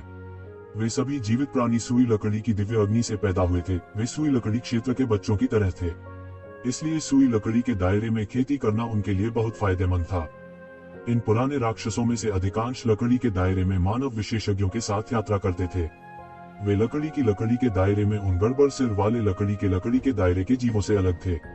मानव जाति के साथ उनके अच्छे संबंध थे, इसलिए वे गुप्त रूप से वुडवुड दायरे में आने वाले मानव विशेषज्ञों की देखभाल करेंगे। हालांकि सामान्य परिस्थितियों में वे आसानी से बाहर नहीं आएंगे। लकड़ी के क्षेत्र में मानव विशेषज्ञों के आने से पहले उन्हें अपने बड़ों द्वारा चेतावनी दी गई थी कि कुछ लोगों और कुछ जातियों के साथ लकड़ी के दायरे में खिलवाड़ नहीं करना है। लेकिन सामान्य परिस्थितियों में यदि किसी की लकड़ी क्षेत्र में मृत्यु हो जाती है तो उसे लकड़ी क्षेत्र नहीं माना जाएगा। हालांकि उनकी नजर में हर चीज की एक सीमा थी। एक बाहरी व्यक्ति जो पैतृक भूमि से संबंधित नहीं था ने यहाँ नरसंहार शुरू कर दिया था। यह उनके मुंह पर बस एक तमाचा था। इस प्रकार कुछ पुराने राक्षस शांत नहीं बैठ सके और थंडर किलिन को डराने के लिए सीधे बाहर आ गए। उनके अनुसार स्वर्ग उदार था और इस तरह के एक अजीब जानवर को छोड़ देना चाहिए। बेशक ऐसे लोग भी थे जिन्होंने कहा था कि किलिन थंडर बहुत तेज था और इसकी चाल आश्चर्यजनक थी। यह एक ऋषि विमान दिव्य भगवान के हाथों से आसानी से बचने में सक्षम था। तो ज़िवेन यह भी जानता था कि थंडर किलिन शायद स्वर्गीय अग्निफल के पकने की प्रतीक्षा कर रहा था ताकि वह फल काट सके। लेकिन जाहिर है यह योजना काम नहीं आई। वह फल को उधेड़बुन में ले जाए तो कोई बड़ी बात नहीं होगी, लेकिन उनके वध से जनता का गुस्सा पहले ही भड़क चुका था। चाहे वह बाहरी लोग हों या वुडवुड दायरे के मूल निवासी, वे सभी उसे मारना चाहते थे। उसके लिए ऐसा करने का मौका मिलना मुश्किल होगा। लेकिन इस खबर ने उन्हें सतर्क कर दिया। एक दिव्य गुरु से बचने में सक्षम होना, ऐसी शक्ति वास्तव में चौंकाने वाली थी। ये ज़िवेन को यकीन नहीं हो रहा था कि थंडर किलिन बच गया है या नहीं। अगर उसने किया तो यह एक बड़ी समस्या होगी। थंडर किलिन की खबरों के अलावा स्वर्ग के चुने हुए लोगों के बीच बड़ी लड़ाइयों की खबरें भी थीं। वुडसुई दायरे में कई लुभावने मुकाबले हुए कि विश्व प्रसिद्ध शख्सियतों ने भी लड़ाई में भाग लिया। वास्तव में केवल इन कुछ लोगों ने स्वर्गीय अग्नि फलों के पकने में भाग लिया। अन्य लोग बस बचे हुए को लेने और यह देखने के लिए थे कि क्या कोई अन्य मुठभेड़ हुई है। सुरेन कबीले की शाखा की प्रसिद्ध हस्ती सुई किंग के बारे में जो पहली खबर आई थी। यह कहा जाता है कि सुई किंग ने एक गुप्त दायरे में सुई लकड़ी के अग्नि बीज को प्राप्त किया। सुई कबीले को सुई लकड़ी से जोड़ा गया है और उनकी खेती की तकनीक भी सुई लकड़ी से संबंधित है। हालांकि केवल कुछ ही लोग सुई लकड़ी के अग्नि बीज को प्राप्त करने का मौका मिला। आग का बीज प्राप्त करने वाला पहला व्यक्ति सुई सार्वभौम था और वह कई वर्षों के बाद दाव को प्राप्त करने वाला पहला व्यक्ति था। उसका नाम अद्वितीय था और यद्यपि उसके बाद आने वाले कुछ सुई संप्रभु के रूप में शक्तिशाली नहीं थे, वे सभी राजा क्षेत्र के विशेषज्ञ थे। इस बार युवा अग्नि सम्राट को उग्र होना चाहिए। युवा अग्नि सम्राट के बाहर आने और लकड़ी के दायरे में प्रवेश करने का मुख्य कारण लकड़ी के अग्नि बीज को खोजना था। वह ईश्वरीय अग्नि को प्रज्वलित करना चाहता था और प्रकाश करना चाहता था दिव्य राज्य। तब तक उसका भविष्य असीमित होगा। वह एक अद्वितीय शख्सियत भी है जो अग्नि गुण साधना तकनीकों और कौशलों की खेती करते हैं। उसका और सुई किंग का हमेशा से ही झगड़ा रहा है। हालांकि वे कभी भी एक दूसरे से सीधे तौर पर नहीं लड़े, लेकिन उन्होंने शून्य में कई बार लड़ाई की है। अब जब सुई किंग ने उसे हरा दिया तो वह क्रोधित कैसे नहीं हुआ। दोनों पक्ष वास्तव में समान हैं। अग्नि जनजाति अद्वितीय है, एक शीर्षक वाली राजा जनजाति है। हालांकि सुई किंग सुरेन कबीले से है, वह केवल एक शाखा है, मुख्य रक्त रेखा नहीं है। इसलिए वे वास्तव में समान हैं। इसके अलावा ये दोनों अपनी अग्नि विशेषता खेती तकनीकों के लिए प्रसिद्ध हैं। मुझे डर है कि वे आजीवन प्रतिद्वंद्वी बन जाएंगे। ये ज़िवेन ने चुपके से सोचा कि ये लोग अपने जीवन में एक बार भी पैतृक भूमि नहीं छोड़ सकते और वे बाहरी दुनिया में प्रसिद्ध नहीं थे। हालांकि वास्तव में उनकी ताकत को कम करके नहीं आंका जा सकता था। उनकी विरासत लंबी और विशाल थी और उनकी प्रतिभा और भी भयानक थी। बाहरी दुनिया में भी वे काफी मशहूर थे। युवा अग्नि सम्राट और सुई किंग के अलावा एक अग्नि विशेषज्ञ भी था जो पानी में मछली की तरह था। वह गोल्डन फेदर क्रो कबीले का विशेषज्ञ था। उसने कुछ समय पहले ही समान शक्तिशाली पंखों वाले सर्प से युद्ध किया था। मुख्य रूप से दौड़ के दमन के कारण उनका थोड़ा ऊपरी हाथ था। पक्षियों का जन्म ड्रैगन और सांपों को दबाने के लिए हुआ था। पौराणिक सुनहरी पंखों वाली चट्टान ने ड्रैगन खाने की हिम्मत की और अद्वितीय थी। ये ज़िवेन के लिए उसे कभी कभार ही इस खबर के बारे में पता चलता था। उनका मुख्य अनुभव अभी भी अपनी ताकत को मजबूत करना था। हालांकि उनकी चोटें चौंकाने वाली थी, उनके पास फीनिक्स रीजनरेशन तकनीक थी। यह किसी भी स्थिति में कोई बड़ा सौदा नहीं था। कुछ ही दिनों में वह पूरी तरह ठीक हो गया था। हालांकि उन्हें पूरे 1 साल तक भूमिगत रखा गया था। इस वर्ष के दौरान वह बाहर नहीं गया। मूल कारण यह था कि वह स्थिति का लाभ उठाना चाहता था और एक ही बार में सीधे एक उच्च क्षेत्र में भाग जाना चाहता था। उसने सीधे उस दिव्य अमृत को निगल लिया जो उसने प्राप्त किया था।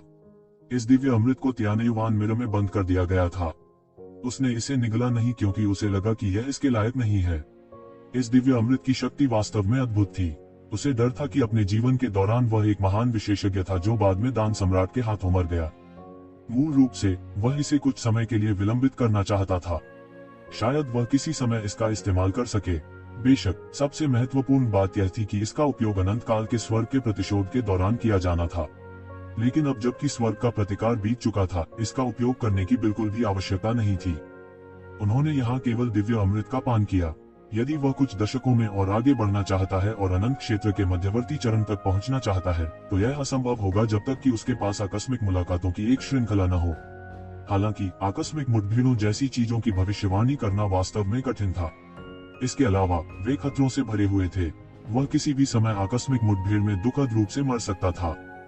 वह अब ऐसा जोखिम नहीं उठा सकता था।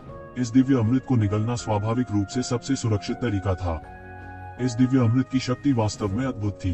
केवल अमृत की बाहरी आभा को अवशोषित करके फीनिक्स पुनर्जनन तकनीक के साथ मिलकर ये ज़िवेन अपनी आध्यात्मिक शक्ति को जलाने के बाद के प्रभावों को ठीक करने में सक्षम थे। फिर अगला कदम इस दिव्य अमृत के औषधीय प्रभाव को सीधे निगलना था। इस मामले में ये ज़िवेन के कौशल को लगातार बढ़ता हुआ और लगातार मजबूत होता हुआ कहा जा सकता है। वह सीधे अनंत क्षेत्र के आरंभिक चरण के शिखर तक पहुंच गया।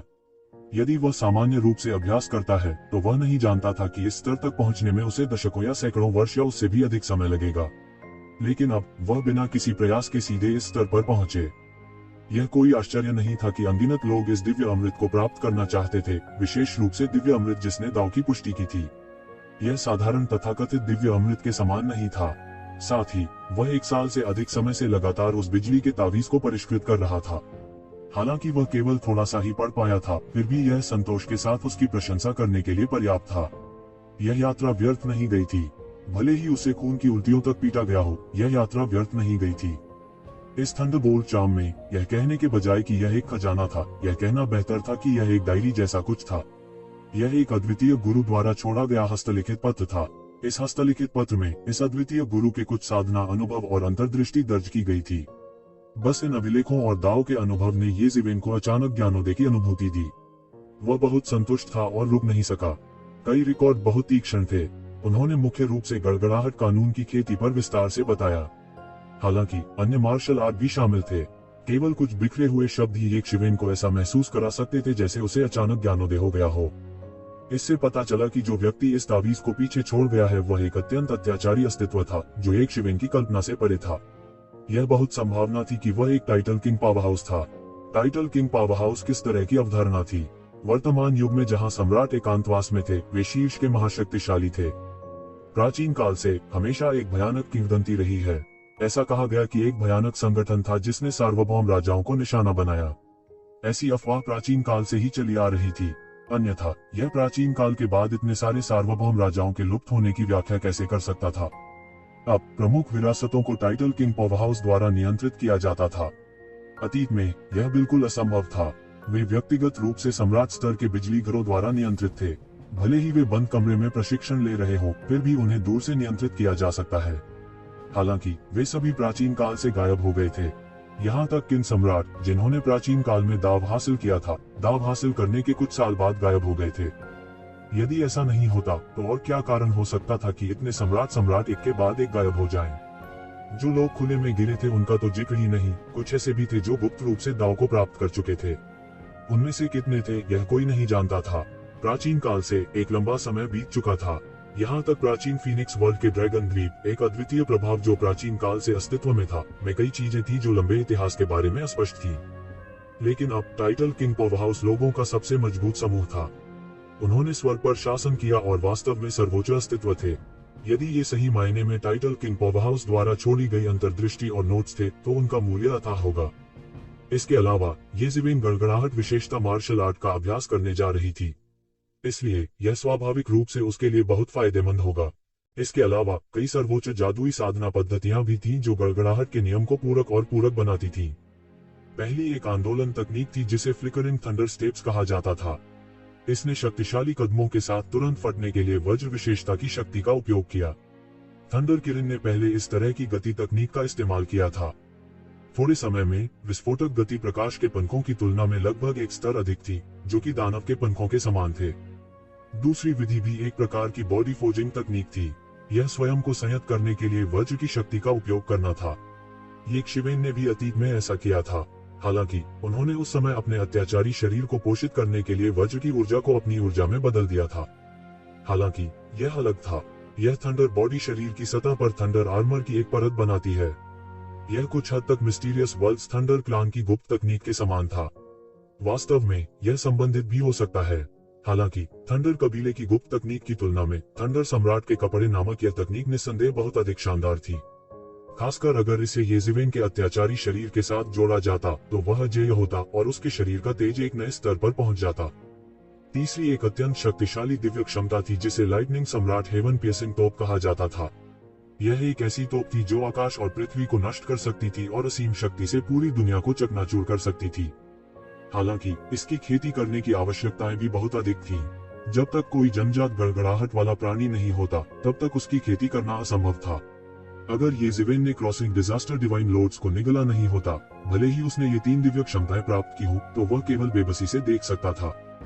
बस ये 3 रहस्यमय क्षमताएं कई एहसासों और अनुभवों के अलावा जो पीछे रह गए थे, एक अद्वितीय मार्शल कलाकार बनाने के लिए पर्याप्त थे।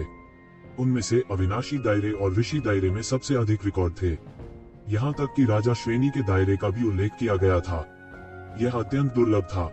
इसलिए येज़िवेन ने अनुमान लगाया कि यह शायद एक ऐसा स्थान था जहां एक शक्तिशाली विशेषज्ञ ने एकांत में खेती की थी। ये भी उसके द्वारा पीछे छोड़ दिए गए थे। इस एक वर्ष में उन्होंने इन 3 दिव्य क्षमताओं का विश्लेषण करने और कुछ महान पद को समझने के लिए रहस्यमय स्थान का उपयोग किया था। 1 वर्ष की अल्प अवधि में वह एक ही बार में अविनाशी क्षेत्र के प्रारंभिक चरण से आगे बढ़ गया था। उसने न केवल अपने क्षेत्र को स्थिर कर लिया था, बल्कि वह एक ही बार में पूर्णता के शिखर पर पहुंच गया था। वह अविनाशी क्षेत्र के मध्य चरण से केवल 1 कदम दूर था। दैवीय अमृत की विशाल दैवीय शक्ति पर भरोसा करने के अलावा सबसे महत्वपूर्ण बात यह थी कि इस बिजलीगर द्वारा छोड़े गए कुछ साधना अनुभवों को समझना और उन्हें अपनी साधना समझ में बदलना था। इस साल का समय ज्यादा नहीं था, लेकिन यह कहा जा सकता था कि उसने बहुत कुछ हासिल किया था। इस दिन एक आकृति सीधे उड़ी जिसने अपने चारों ओर के खतरनाक वातावरण से पूरी तरह से आंखें मूंद ली। इस अवधि के दौरान कई विशेषज्ञ थे जो इस क्षेत्र के लिए लड़ने आए थे, और इससे भी अधिक ऐसे थे जो गिर गए थे। मरने से पहले इन देवताओं का आक्रोश फूट पड़ा, जिससे यह स्थान स्वतः ही मृत्युलोक में बदल गया। दुनिया के कई खतरनाक स्थान प्राकृतिक रूप से नहीं बने थे, बल्कि कई सर्वोच्च विशेषज्ञों से संबंधित थे। व्यक्ति जितना अधिक अत्याचारी होगा, उसके खतरनाक स्थान बनाने की संभावना उतनी ही अधिक होगी। जितने ज्यादा विशेषज्ञ मरे, वह उतना ही खतरनाक था। येज़िवेन भी इसे अपना आश्रय बनाकर खुश थे, इसलिए उन्होंने इसे निष्कासित करने के लिए कोई कार्रवाई नहीं की। धीरे धीरे इस खतरनाक जगह का नाम फैल गया। साधारण मरे हुए दायरे के विशेषज्ञ ऐसी भयंकर आभा का सामना नहीं कर सके। यदि वे लंबे समय तक रहे तो वे पागल हो सकते हैं। इस बात का उल्लेख नहीं है कि इस स्थान पर देवताओं की कई बची हुई आत्माएं भी थीं। इस व्यक्ति ने सीधे तौर पर खतरनाक माहौल को नजरअंदाज किया और बिना किसी झिझक के सीधे अंदर चला गया। यहाँ तक देवताओं की बची हुई आत्माओं ने भी उसके करीब जाने की हिम्मत नहीं की। वे इतने डरे हुए थे कि वे बहुत दूर भाग गए और डेंजर जोन के किनारे छिप गए। कम से कम तुम तो समझदार हो, नहीं तो मैं तुम सबको मार देता। इस व्यक्ति ने ठंडेपन से ये शब्द कहे। यह सोने के वस्त्र पहने एक आदमी था और उसके बाल चमकीले सुनहरे थे। दूर से देखने पर वह स्वर्ण देवता, प्राचीन सूर्य देवता, प्रकाश की किरणें उत्सर्जित करते हुए दिखाई देता था। यह व्यक्ति गोल्डन फेदर क्रो कबीले जिन युआन की इस पीढ़ी का अतुलनीय व्यक्ति था। वह हर चीज के मूल के रूप में जाना जाता था और वह एक अथाह व्यक्ति था। उसके शरीर पर शक्तिशाली सूर्य वास्तविक अग्नि ने सब कुछ जला दिया और कोई भी गंदगी उसके करीब आने की हिम्मत नहीं कर रही थी। येज़ेबेल ने सूर्य राजा की विरासत में इस तरह की आग देखी थी। यह बहुत ही दबंग किस्म की आग थी और यह नॉनमिंगली फायर से कमतर नहीं थी। जिन युआन का लक्ष्य सबसे महत्वपूर्ण पवित्र औषधि थी जिसे कई देवताओं के रक्त से सींचा गया था। ये ठीक वही पवित्र औषधि थी जिसे येज़ेबेल ने सींचा था। हालांकि उम्र पर्याप्त नहीं है, औषधीय प्रभाव अप्रत्याशित रूप से मजबूत है। अगर मैं इसे निगल लेता हूँ तो मेरी खेती में फिर से सुधार होगा और यह यात्रा व्यर्थ नहीं जाएगी। जिन युआन ने खुद से कहा। उनकी राय में हालांकि इस जगह को एक खतरनाक जगह कहा जाता था, लेकिन यह उनके लिए कुछ भी नहीं थी। इससे कोई फर्क नहीं पड़ा। हालांकि यह अफसोस की बात है कि यह पवित्र दवा आपकी जेब में नहीं हो सकती है। उसकी आवाज गिरते ही शून्य से दो आकृतियां टूट गईं। उन्होंने यहाँ के खतरनाक माहौल की भी पूरी तरह से अवहेलना की। उनके शरीर पर शक्तिशाली आभा ने उन देवताओं को बनाया जो दुर्भावनापूर्ण आत्माओं में परिवर्तित हो गए थे। उनके पास जाने का साहस नहीं किया। अगर कोई उन्हें देख लेता तो वे डर के मारे चिल्ला उठते। ये दोनों लोग कोई साधारण लोग नहीं थे। वे ईश्वरीय क्षेत्र के यांगजी थे, चेन तेंगकोंग और ये कियान। कहने की जरूरत नहीं है कि चेन तेंगकोंग बहुत पहले प्रसिद्ध हो गया था। ईश्वरीय क्षेत्र के यांगजी का नाम कौन नहीं जानता। हालांकि तुलना में ये कियान अपेक्षाकृत अनजान थी। हालांकि वह इस अवधि के दौरान प्रसिद्ध हो गई थी। यहाँ तक कि शिवेन के बंद कमरे में प्रशिक्षण लेने वाले लोगों ने भी उसके बारे में कई बार सुना था। एक अत्यंत प्रसिद्ध और शक्तिशाली व्यक्ति उसके हाथों दुखद रूप से मर गया था। यह अत्यंत दुर्लभ कॉर्नेट फायर स्पिरिट वाइन थी। ऐसा कहा गया था कि यद्यपि इस प्रकार का आत्मिक पौधा विभिन्न युगों में प्रकट हुआ था, इसके बीज सभी उस समय से आए थे जब स्वर्ग और पृथ्वी की रचना हुई थी। बात बस इतनी थी कि ये बीज जगह जगह बिखरे पड़े थे और अलग अलग समय में जीवन को जन्म दिया। यह कॉर्नेट फायर स्पिरिट वाइन जब तक कि यह समय से पहले नहीं मरती, अंततः दिव्य मास्टर्स के बीच एक बेजोड़ विशेषज्ञ बन जाएगी।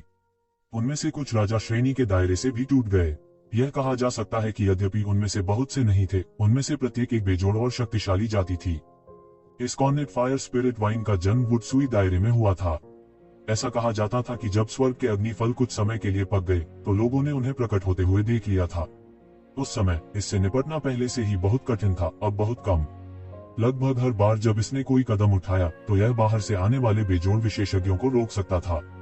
इस बार इसने हेवन फायर फ्रूट्स की लड़ाई में भी भाग लिया था। हालांकि एक रहस्यवादी क्षेत्र के लिए लड़ते हुए ये कियान के हाथों उसकी मृत्यु हो गई थी। इस लड़ाई ने ये कियान को प्रसिद्ध कर दिया था और उसका नाम पूरे वुत्सुई क्षेत्र में फैल गया था। कोई कल्पना कर सकता है कि इन लोगों के अंत में चले जाने के बाद यह नाम जल्द ही पूरे पुरखों की भूमि में फैल जाएगा। जिन युआन के चेहरे से भी डर का संकेत मिला। हालांकि वह आश्वस्त था, लेकिन वह अहंकारी नहीं था। इन दोनों लोगों से, चाहे वह कोई भी क्यों न हो, इनसे निपटना आसान नहीं था। चेन तेंगकोंग, ये कियान चीजें हमेशा पहले आओ पर आधारित होनी चाहिए, ठीक है? मैं यहाँ पहले आया था। बात करते ही जिन युआन की भौहें तन गईं। उसकी सुनहरी भौहें जलती लपटों की दो गेंदों की तरह थी और वह बहुत वीर दिख रहा था। पहले आओ, पहले पाओ। क्या आपको नहीं लगता कि यह कारण बहुत हास्यास्पद है? अगर हम सब कहते हैं कि पहले आओ, पहले पाओ, तो हम यहाँ के मूल निवासियों से कैसे तुलना कर सकते हैं? तुम अब बच्चे नहीं हो। ऐसी हास्यास्पद बात मत कहो। चेन तेंगकोंग मजाक में हंसा। आप क्या चाहते हैं? जिन युआन ने अपने गुस्से को दबा लिया। ये कोई और जगह होती तो कब का हमला कर चुकी होती। वे एक बेजोड़ विशेषज्ञ भी थे। यदि यह इस तथ्य के लिए नहीं था कि वह इस जटिल और अप्रत्याशित वातावरण में दो शक्तिशाली विरोधियों से लड़ने से डरता था, तो वह अपना गुस्सा निगलने को तैयार नहीं होता। या तो मरो या भागो, चेन तेंगकोंग ने हल्के से कहा। जिन युआन गुस्से से कांप उठा। उनसे इस तरह बात करने की कभी किसी की हिम्मत नहीं हुई थी। अच्छा, चूंकि तुम मरना चाहते हो तो मेरे पास एक साथ आओ। मैं तुम सबको ले लूंगा, जिन युआन ने जमकर कहा। उन्होंने पहले ही अपना मन बना लिया था।